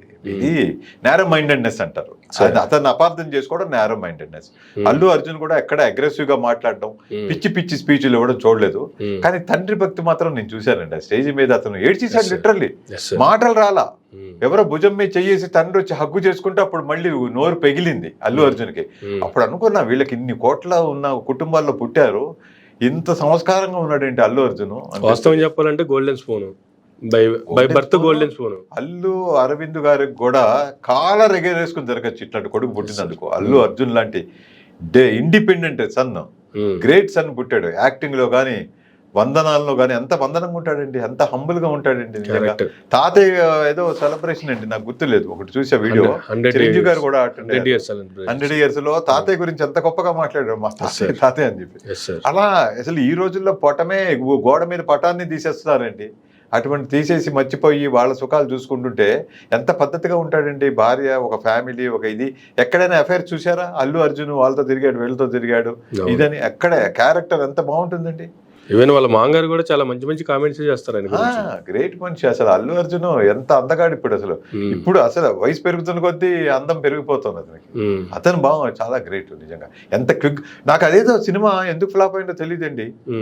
ఆ పోలీస్ ఆఫీసర్ గా, ఆర్మీ ఆఫీసర్ గా చేస్తాడు. అసలు ఇక్కడ ఘాటు కూడా ఉంటుంది కనుబొమ్మల దగ్గర. ఏదో భలే మేకప్ చాలా బాగా చేశాడండి. ఆ డైరెక్టర్ కూడా ఎవరు అవన్నీ గుర్తుండవు కానీ మంచి డైరెక్టరే, చాలా బాగా తీశారు. ఎందుకు ఫ్లాప్ అయినా తెలియదు నాకు. అంత అనుకున్న హిట్ కాలేట. తెగ కసరత్ చేసి ఉంటాడు అల్లు అర్జున్. ఆ సినిమాలో నాకు ఎంత గొప్పగా చేశాడు అనిపించాడు నిజంగా. చాలా గ్రేట్ గా. తండ్రితో కొంచెం డిస్టెన్స్ మెయింటైన్ చేస్తాడు. ఎందుకో ఆర్మీ ఆఫీసరు. అంత చాలా మంచి. నా పేరే సూర్యానా, నా పేరు మా కంట్రీ ఇండియానో ఏదోనండి. నా పేరు సూర్య అనుకుంటాను. అది చూశాను, చాలా బాగుంది. థియేటర్ లో చూడలేకపోయాను నేను. ఎవరు బాగాలేదంటే నేను వెళ్ళలా. తర్వాత వీటిలో చూసి, ల్యాప్టాప్ లో వాటిలో చూశాను. చాలా గొప్పగా ఉంది నిజంగా. చెప్పాలంటే సినిమాల గురించి మెచ్చుకోవాలంటే ఈయన అల్లు అర్జున్ అనేది ఇప్పుడు ప్రెజెంట్లీ బెస్ట్. పుష్ప 2 కోసం ఎదురు చూస్తున్నారు చూడండి చాలా మంది. 5 లేడీ వేషం వేసుకుని గమ్మత్తుగా ఉన్న వేషాలు. మరి ఆ సినిమా సూపర్ హిట్ అవ్వాలని ఆశిస్తున్నా. Right, wish you all the very best Allu Arjun. Absolutely అండి. మంచి మనిషి అండి ఎవరైనా సరే. అల్లు అర్జున్ కాదు, మహేష్ బాబు కూడా చిన్న పిల్లలకి హార్ట్ సర్జరీలు చేయిస్తున్నారట. కొంతమంది ఎంగిలి చేయని కూడా విజల్చిన హీరోలు ఉన్నారు. బాలీవుడ్ లో కూడా వాళ్ళ పేర్లు చెప్తే ఇప్పుడు నన్ను ఎవరో విమర్శిస్తారో తప్పు తెలుసు మీ అందరికీ. అలాగే క్రికెట్ ప్లేయర్లో వేల కోట్లు లక్షల కోట్లు సంపాదించుకొని కోట్లాది మంది అభిమానాన్ని చొరగొడి ఎన్నో సెంచరీలు అవి చేసి ఇచ్చాడు, ఓకే గుడ్. కానీ ఎంగిరి చేయకూడదు బెజల్సారు వాళ్ళు చేసిన మంచి పని లేదు, ఎవరికి భోజనం పెట్టడం చూడలేదు నేను. అలాంటిది మహేష్ బాబు గారు హార్ట్ సర్జరీలు చేయించడము, పుణ్య కార్యక్రమాలు చేయించడం, కొన్ని తెలిసిన ఉన్నాయి, కొన్ని లేని ఉన్నాయి. విలేజెస్ దత్తత తీసుకున్నట్ట, ఊర్లు బుర్రిపాలెంలో ఒకటి, ఇక్కడ మహబూబ్ నగర్ జిల్లాలో ఒకటి, ఇట్లాంటి మంచి పనులు చేస్తారు. చిరంజీవి ఈ మధ్యకాలంలో హీరో చాలా మంది ఇలా ఉన్నా కూడా ఎక్కువ వాళ్ళు బయటికి చెప్పుకోరు, చేసి చెప్పుకోవడం కానీ అటువంటి ఏమీ లేవు. గొప్పల కోసం తప్పట్ల కోసం కాదండి. అయ్యో పాపం మంచి పుట్టకు పుట్టాం, దేవుడు నాకు ఈ అందచందాలు ఇచ్చాడు, ఈ టాలెంట్ ఇచ్చాడు, ప్రజల యాక్సెప్టెన్స్ ఇచ్చాడు. మా నాన్న 5 లక్షలు ఆయన చేసే కార్యక్రమాలు, ఆయన మూవీలో కూడా ఏదో ఒక డైలాగ్ కూడా పెట్టినట్టున్నారు, కావాల్సినంత ఉందంటే ఒక ఊరిని దత్తత తీసుకొచ్చిన ఒక ఫ్రెండ్ చెప్పారు, కానీ నా దగ్గర కొన్ని ఊర్లను దత్తత తీసుకునే అంత డబ్బు ఉంది కాబట్టి నేను ఏమైనా చేయాలనిపిస్తుంది చేస్తాను అనేసి ఆదర్శంగా తీసుకోవాలి. మీలాంటి వాళ్ళందరూ కూడా యూత్ ఎంతో ఆస్తిపాస్తులు ఉన్నవాళ్ళు, మనకున్న దాంట్లో ఒక 10% ఖర్చు పెడతాం, తీసుకుపోతామా పైకి అనే భావం ఉండాలండి. అది ఫిలాసఫీ అందరికి ఉండాలండి. ఎన్ని వేల కోట్లు తీసుకుపోయేది లేదు కదా, ఎలా వచ్చామో అలాగే పోవాలి. మనిషి ఎప్పుడు చనిపోతాడో తెలీదు, ఏ వ్యాధితో చచ్చిపోతాడో తెలీదు, ఏ యాక్సిడెంట్ తో చచ్చిపోతారో తెలీదు, ఏ పార్టీ కోపం వచ్చి పొడుస్తారో తెలీదు, ఎవరు తప్పిస్తారో తెలీదు, ఏదైతే ఉంది మనిషి ప్రాణం గ్యారంటీ కాదు. కానీ వాళ్ళు చేసే మంచి పనులు, సేవలు, వాళ్ళు ఒక 10 మందికి భోజనం పెట్టారా, ఒకళ్ళిద్దరిని చదివించారా, లేని వాళ్ళకి బట్టలు ఇచ్చారా, కొన్ని మందులో అని పాపం వైద్యం అంటే తగ్గిపోయే వైద్యమైనా చేయించలేకపోయారా, కనీసం ఈజీగా బతుకుతారు కొంచెం వైద్యం సక్రమంగా అందితే. కానీ వైద్యం అందరికి చచ్చిపోయే వాళ్ళు ఎంతమంది ఉన్నారు పాపం. కొన్ని వైద్యాలు పాపం అది కూడా లేక మెడికల్ డాక్టర్ దగ్గరికి వెళ్తే ఇప్పుడు కనీసం 2-3 వేల రూపాయలు అయిపోతున్నాయి, ఏమీ లేని తలనొప్పికి 2-3 వేలు అయిపోతున్నాయి, వైద్యం చేయించే వాళ్ళు ఉన్నారు. అందుకే జగన్మోహన్ రెడ్డిని లైక్ చేస్తారండి. ఆరోగ్యశ్రీని 25 లక్షల క్యాప్ కి తీసుకెళ్లాడండి. మేము ఆరోగ్యశ్రీలో చేస్తున్నప్పుడు 2.5 లక్షల క్యాప్ ఆరోగ్యశ్రీలో చేశాను నేను డాక్టర్ గా, 2.5 లక్షల క్యాప్. పేద ప్రజల యొక్క ఆరోగ్యానికి సంబంధించి కావచ్చు, లేదంటే ప్రతి ఒక్కళ్ళు మనం ఎంత ఆరోగ్యశ్రీ ఇచ్చినా కూడా కార్పొరేట్ హాస్పిటల్కి వెళ్ళాలంటే అంతకు మించి ఖర్చులు అయిపోతే ఏంటి పరిస్థితి అనే దాని మీద ఆలోచించి కూడా కేంద్ర ప్రభుత్వం తీసుకున్నటువంటి నిర్ణయం, దానికి వీళ్ళు ఇమీడియట్గా ప్రోయాక్టివ్గా రెస్పాండ్ అయ్యి ప్రతి జిల్లాలో ఒక మెడికల్ కాలేజీ ఉండాలని చెప్పి దాదాపుగా 17 మెడికల్ కాలేజీలు శాంక్షన్ చేయించుకొని 5 మెడికల్ కాలేజీలు ఆయన టర్మ్లోనే అవి రన్నింగ్లో కూడా వచ్చి ఇప్పుడు ప్లేస్మెంట్స్ కూడా అవుతున్నాయి. ఇంత అంటే అన్ని బయట కార్పొరేట్ హాస్పిటల్ ఇచ్చేటువంటి వైద్యం కావచ్చు, ఆ పరికరాలు కావచ్చు, మన ప్రభుత్వ హాస్పిటల్స్కే మనం ఇస్తే ఆ 25 లక్షలు కూడా వాళ్ళకి ఇవ్వాల్సిన అవసరం లేదు కదా. నీకు ఏది వచ్చినా రా, ఫ్రీగా చూపించుకు వెళ్ళిపో, రూపాయి కూడా పెట్టాల్సిన అవసరం లేదు. ఇటువంటి రీఫార్మ్స్ తీసుకొచ్చినటువంటి జగన్మోహన్ రెడ్డి గారు హెల్త్కి సంబంధించి, కానీ ఇప్పుడు కొత్తగా వచ్చినటువంటి కూటమి ఈ ఈ గవర్నమెంట్ కాలేజీలు అన్నిటి కూడా ప్రైవేట్ పరం చేయాలనేటువంటి ఆలోచనలు చేస్తుంది అనేటువంటి కామెంట్స్ కూడా బయటకు వస్తున్నాయి. సాక్షాత్తు సీఎం చంద్రబాబు నాయుడు గారే దాని మీద కామెంట్ చేయటం కూడా, కేంద్ర మంత్రిగా ఉన్నటువంటి పెమ్మసాని చంద్రశేఖర్ గారు దానికి ఓతం బయటం ఆయన కామెంట్లు. ఎట్లా చూడాలి సార్ అసలు దీన్ని? చూడండి, జగన్మోహన్ రెడ్డి గారు అన్న డైలాగ్ మళ్ళీ తెరమరుగైపోయిందేమో, ఫేడ్ అయిందేమో. పెత్తందారులు, పెట్టుబడిదారులు, తర్వాత వీళ్ళని ఉన్నారు కార్మికులు. ఈ పెట్టుబడిదారులు ఎంతసేపు మెడికల్ కాలేజ్ అనేది క్రీము ఎంతైనా దోచేయచ్చు. ఒక్కొక్క సీటు 1 crore అబోవ్ అని చెప్పిన పెట్టేసేవాడు ఉన్నారు. 2 కోట్లు ఎంబీబీఎస్. మా అబ్బాయి ఎంబీబీఎస్ చదివితే చాలు, వాడు నాలెడ్జ్ ఉన్నా లేకపోయినా, ప్రాక్టీస్ చేయకపోయినా పర్లా, నా కొడుకు డాక్టర్ అంటే చెప్పుకునే తండ్రులు ఉన్నారు గడించేసి కొడుకులు బదులుగా. కొడుకు డాక్టర్ చదివితే చాలా 5 కోట్లు ఇస్తానండి, డాక్టర్ డిగ్రీ ఇవ్వండి, వాడు ఎవరికి ఇంజక్షన్ కూడా చేయడు, వైద్యం కూడా చేయడు, పర్లేదు, డాక్టర్ అనేది ఉంటే చాలు, నేను తృప్తిగా చచ్చిపోతా అనే వాళ్ళు ఉన్నారు. వాళ్ళందరూ ఉంటారు. ఇది పెట్టుబడిదారులను ప్రోత్సహించడం అండి. అది నిజంగా నిజంగా చిత్తశుద్ధి. దేనికోసమని ఇన్ని మెడికల్ కాలేజీలు కావాలి? నీవు 1946 లో పెళ్ళై కమిటీ, ఇలా కొన్ని కమిటీలు ఉన్నాయండి, పేర్లు మర్చిపోయినాను నేను. జైన్ కమిటీ, పెళ్ళై కమిటీ అని కొన్ని కమిటీలు వేశారు, బ్రిటిష్ వాళ్ళే వేశారు. వేసి చూస్తే ప్రతి 1000 మందికి ఒక డాక్టర్ కావాలని చెప్పి వాళ్ళు రికమెండ్ చేశారు, అన్ని కమిటీలు కూడా ఈ మెడికల్ కాలేజీల మీద. ఆ మెడికల్ రిక్వైర్మెంట్ మీద చేస్తే ఇప్పటికి కూడా 1000 మందికి ఒక డాక్టర్ లేడండి ఇండియాలో. ప్రతి 1000 మందికి ఒక డాక్టర్ కావాలి. ఇప్పటికి కూడా ఏ 5000 మందికి 6000 మందికి ఒక డాక్టర్ ఉన్నాడేమో. చూస్తే మీరు చూడండి ఎంతమంది డాక్టర్లు ఉన్నారు లిస్ట్ తీసుకుని. IMA ఇండియన్ మెడికల్ అసోసియేషన్ లో మొత్తం లిస్ట్ ఉంటుంది అనుకోండి. ఏ బ్రాంచ్ కి ఆ బ్రాంచ్ తెప్పించుకు చూడండి, అకాడమిక్ ఇంట్రెస్ట్ కి ఎంత మందికి ఒక డాక్టర్ ఉన్నాడు రేషియోలో చూడండి, ఎంత షార్టేజ్ ఉందో. అదే కాదండి, జగన్మోహన్ రెడ్డి గారు ఫ్యామిలీ కాన్సెప్ట్, ఫ్యామిలీ డాక్టర్ తీసుకొచ్చాడు, ఇంటింటికి వెళ్ళి వైద్యం అన్నట్టుగా. వాళ్ళు హాస్పిటల్కి వెళ్ళడానికి ఒక 200 ఖర్చు అవుతుంది, అది కూడా వీళ్ళకి అవ్వద్దు, ఇంటికే వచ్చి కూరగాయలు అమ్మినట్టుగా వైద్యాన్ని అమ్మాలి, వైద్యాన్ని సర్వ్ చేయాలి. అసలు ఎవరైనా బాగాలేదని హాస్పిటల్కి వెళ్ళటం వేరే, మీకు బాగాలేదా అని చెప్పి మీ ఇంటికే వచ్చి నీకు బాగాలేదు కదా నేను చూస్తానని చెప్పి అడగకుండానే ఇంటికి వచ్చి చూసి మందులు ఇచ్చేసిపోతూ ఉంటే ఇటువంటి వ్యవస్థని ప్రజలు కూడా కొంచెం మూర్ఖంగా ఆలోచించారా? నిజంగానే కూటమికి ఓటు వేసి ఉండి జగన్మోహన్ రెడ్డి గారికి వేయలేకపోతే అది కేవలం మిజ్జలో పడి వాళ్ళు మోసం చేసుకున్నారా అనిపిస్తుందండి.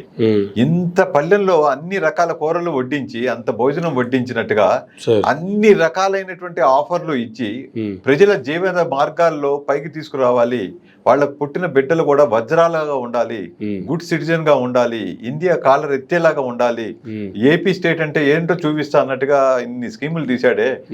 టైం లేకపోయినా కరోనా అనేది తెగ భయపెట్టింది 2 ఏళ్ళు.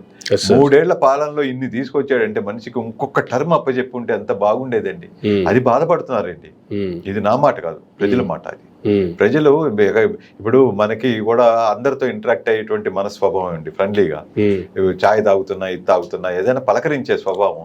పలకరిస్తే 10 మందిలో కనీసం 5-6 బాధపడుతున్నారండి. మోర్ దెన్ 50% చేసిన దానికి అయ్యో ఓటు వేయలేకపోయామండి, మా వాళ్ళు నేను వేశానండి, మా వాళ్ళు వేయలేదను, లేకపోతే మేమంతా వేసాము ఎవరు వేయలేదు అని వేయని వాళ్ళ గురించి బాధపడుతున్నారు, తిట్టుకుంటున్నారు.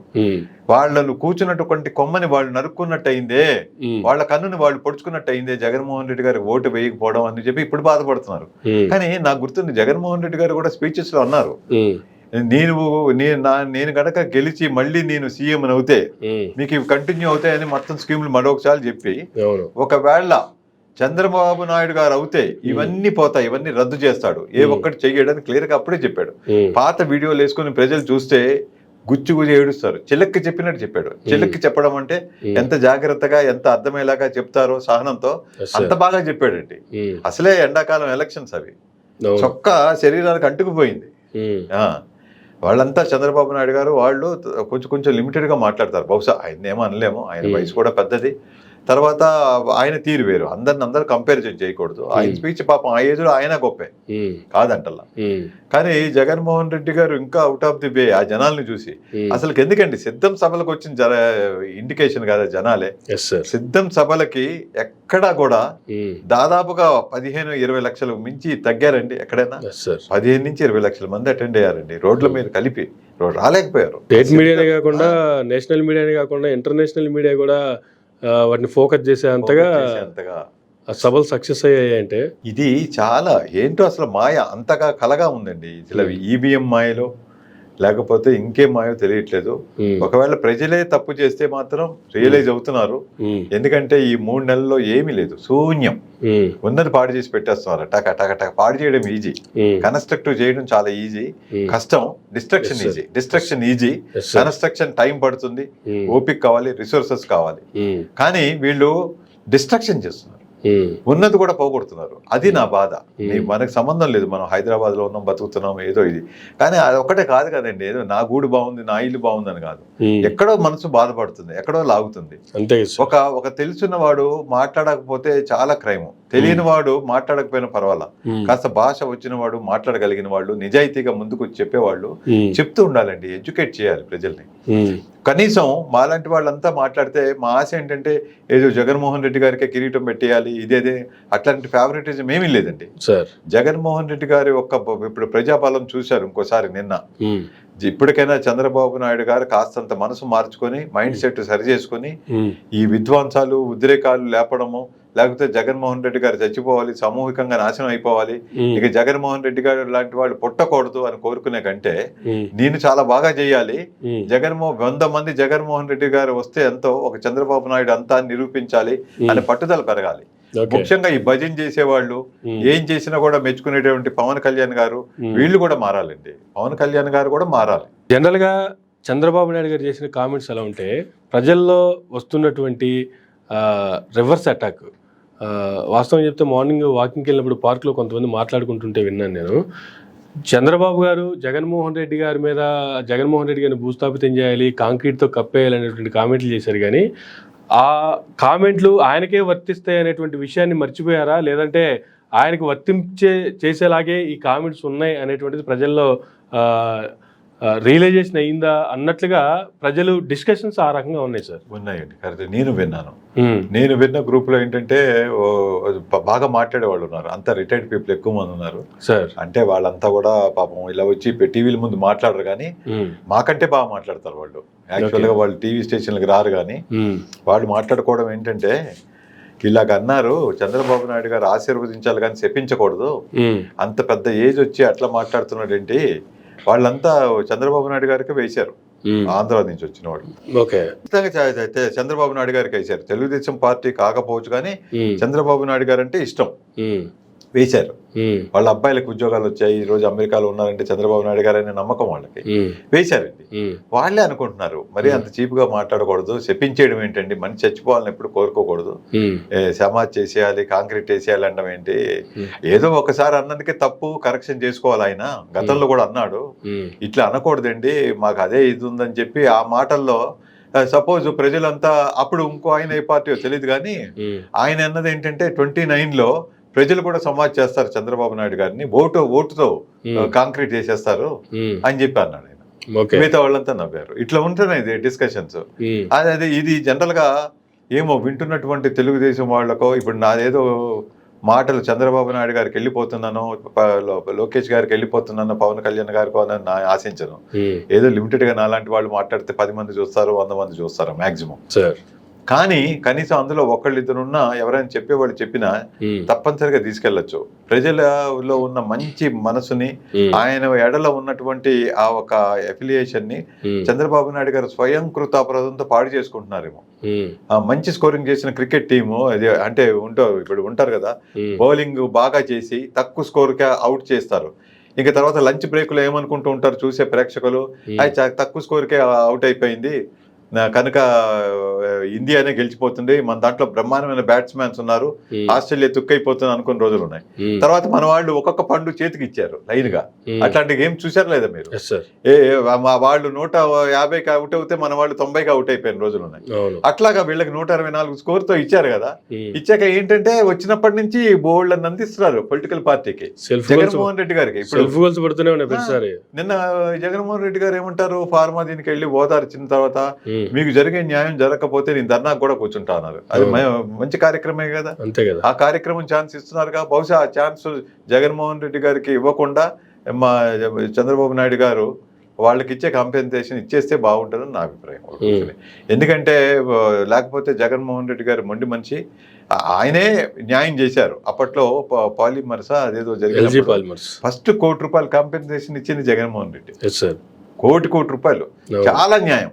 దాన్నే భరించలేక సహించలేక ఆ కోటికి కూడా ఈకలు పెట్టి చాలా విమర్శించారు చంద్రబాబు నాయుడు గారు, పవన్ కళ్యాణ్. వీళ్ళు చాలా ఊగిపోతే పవన్ కళ్యాణ్ గారు బ్రహ్మాండంగా డైలాగులు చెప్పేశారు, మల్టిపుల్ డైలాగులు. మరి ఇప్పుడు ఒక్క డైలాగ్ కూడా చెప్పలేకపోతున్నారు. చాలా షాక్ అయిపోయినాడు, ఏంటి దరిద్రం అని లోపలనుకుంటున్నాడు ఆయన కూడా.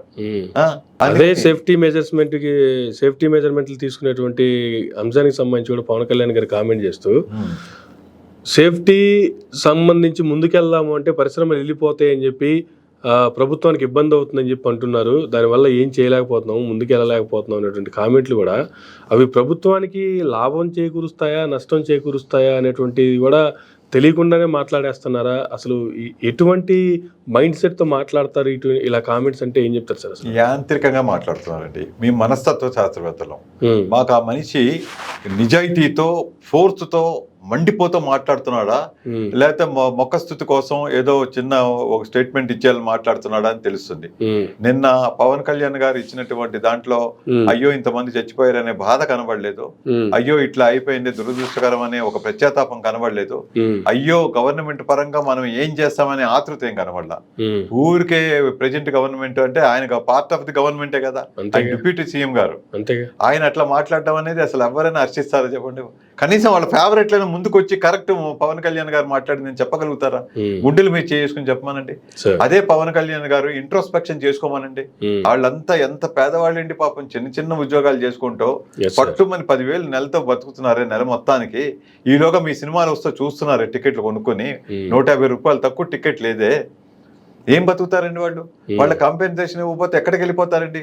వాళ్ళ కండరాలు అతుక్కుపోయండి, కొంతమంది గుడ్డి వాళ్ళు అయిపోయారండి, అవయవాలు పోయి డిజబిలిటీ అయిపోయారు, వేలాడుతూ ఉన్నాయి కదా బాడీ. డిజబులా వేళ్లాడుతావు. చచ్చిపోయినా పర్వాలేదు, చచ్చిపోయిన వాళ్ళ కంటే బాధపడే కంటే బతుకుండి త్రిశంకు స్వర్గంలో ఉంటారు వాళ్ళు. దేనికి పనికిరారు, ఇంటికి భారం అవుతారు చూసారా, వాళ్ళకి ఎక్కువ కాంపెన్సేషన్ ఇవ్వాలి. చచ్చిపోయిన వాళ్ళకంటే కూడా త్రిశంకు స్వర్గంలో డిజేబుల్ అయిపోయి ఇంటికి భారంగా వాళ్ళకి చాకరీ చేయాలి, రోజు వాళ్ళకి సేవలు చేయాలి, ప్రేమతో 10 రోజులు చేస్తారు, నెల రోజులు చేస్తారు, తర్వాత వాళ్ళకి ఇంకెందుకు పనికిరానట్టే. చచ్చిపోయిన వాడికి ఒక ప్రాణం ఒకసారి పోయింది, అతని ఫోటో ఒకటి పెడతారు, దండేస్తారు. కానీ చావకుండా బతకకుండా ఆ ఒక బర్న్స్ తో కాలిపోయిన గాయాలు జీవితకాలం బాధిస్తూ ఉంటాయి వాళ్ళని. ఆ పెయిన్ పోదు, చూడండి, అడగండి మీరు, న్యూరాలజిస్ట్ అడగండి మీరు, ఆ పెయిన్ జీవితకాలం పోదు. ఏవో పెంట జోసిన్ ఇట్లాంటి వేసుకుంటూ వాళ్ళు పెయిన్ కిల్లర్స్ వాడుతూ ఉండాలి కంటిన్యూగా. ఫోర్టిఫైన్ ఇంజెక్షన్ చేసుకునే వాళ్ళు ఉన్నారు, నేను కంటిన్యూగా చూస్తూనే ఉన్నాను. అగ్లీగా తయారవుతుంది శరీరం. పెళ్లి కాని వాళ్ళు ఉంటే పాపం మ్యారేజ్ అవ్వదు, దేనికి పనికి రాకుండా పోతారు, అన్నిటికీ విలువ కోల్పోతారు. వాళ్ళకు కూడా హ్యూజ్ కాంపెన్సేషన్ ఇవ్వాలి. 60% మించి కాలిపోతే ₹1,00,00,000 వాళ్ళకు కూడా ఇవ్వాలి, చచ్చిపోయిన వాళ్ళతో సమానం. నిజం మాట్లాడితే నేను అలా అనకూడదు, కానీ ఆ బాధ నాకు తెలుసు పాపం. ఒక శాస్త్రవేత్తగా మనసు ఎరిగి మాట్లాడగలిగినటువంటి కెపాసిటీ ఉండి చెప్తున్నా. ఎంత తల్లడిల్లిపోవాలండి, మన ప్రాణం ఒకటి, ఇతర ప్రాణం ఒకటా? ఎంత పేదవాళ్ళండి, అల్లాడిపోతున్నారే వాళ్ళు పాపం. అసలు చాలా తప్పది. కానీ ఎవరెవరు ఎటువంటి కామెంట్లు ఇవి ప్రజలకు ఎంతవరకు మేలు చేస్తాయి లేదు నష్టం చేస్తాయి, ఈ పరిస్థితుల్లో ప్రజల యొక్క మైండ్ సెట్ ఎలా మారుతుంది అంటే ఫైనల్లీ ఏం చెప్తారు సార్? ఏమండి, ఇప్పుడు మాలాగా ఏదో బాధపడిపోయి భాష ఉంది, కొంత చదువుకున్న వాళ్ళని ముందుకు వచ్చి మాట్లాడుతుంది వేరండి. మాకు సమయం కుదిరింది, ఏదో మీలాంటి వాళ్ళు తెలుసు వచ్చాము, ఏదో మాట్లాడాము, అర్థమైందా? మేము ఏ పార్టీకి చెందకపోయినా కూడా ఒక అభిప్రాయం ఉంది కదా. నాకు నిజంగా తెలుగుదేశానికి చాలా సార్లు నా ఓటు వేశాను అక్కడ ఉండగా. ఇప్పుడు నేను ఇక్కడ తెలంగాణలో ఉన్నాం కాబట్టి ఇక్కడ ఒక పార్టీకి వేశాను నేను, అర్థమైందా?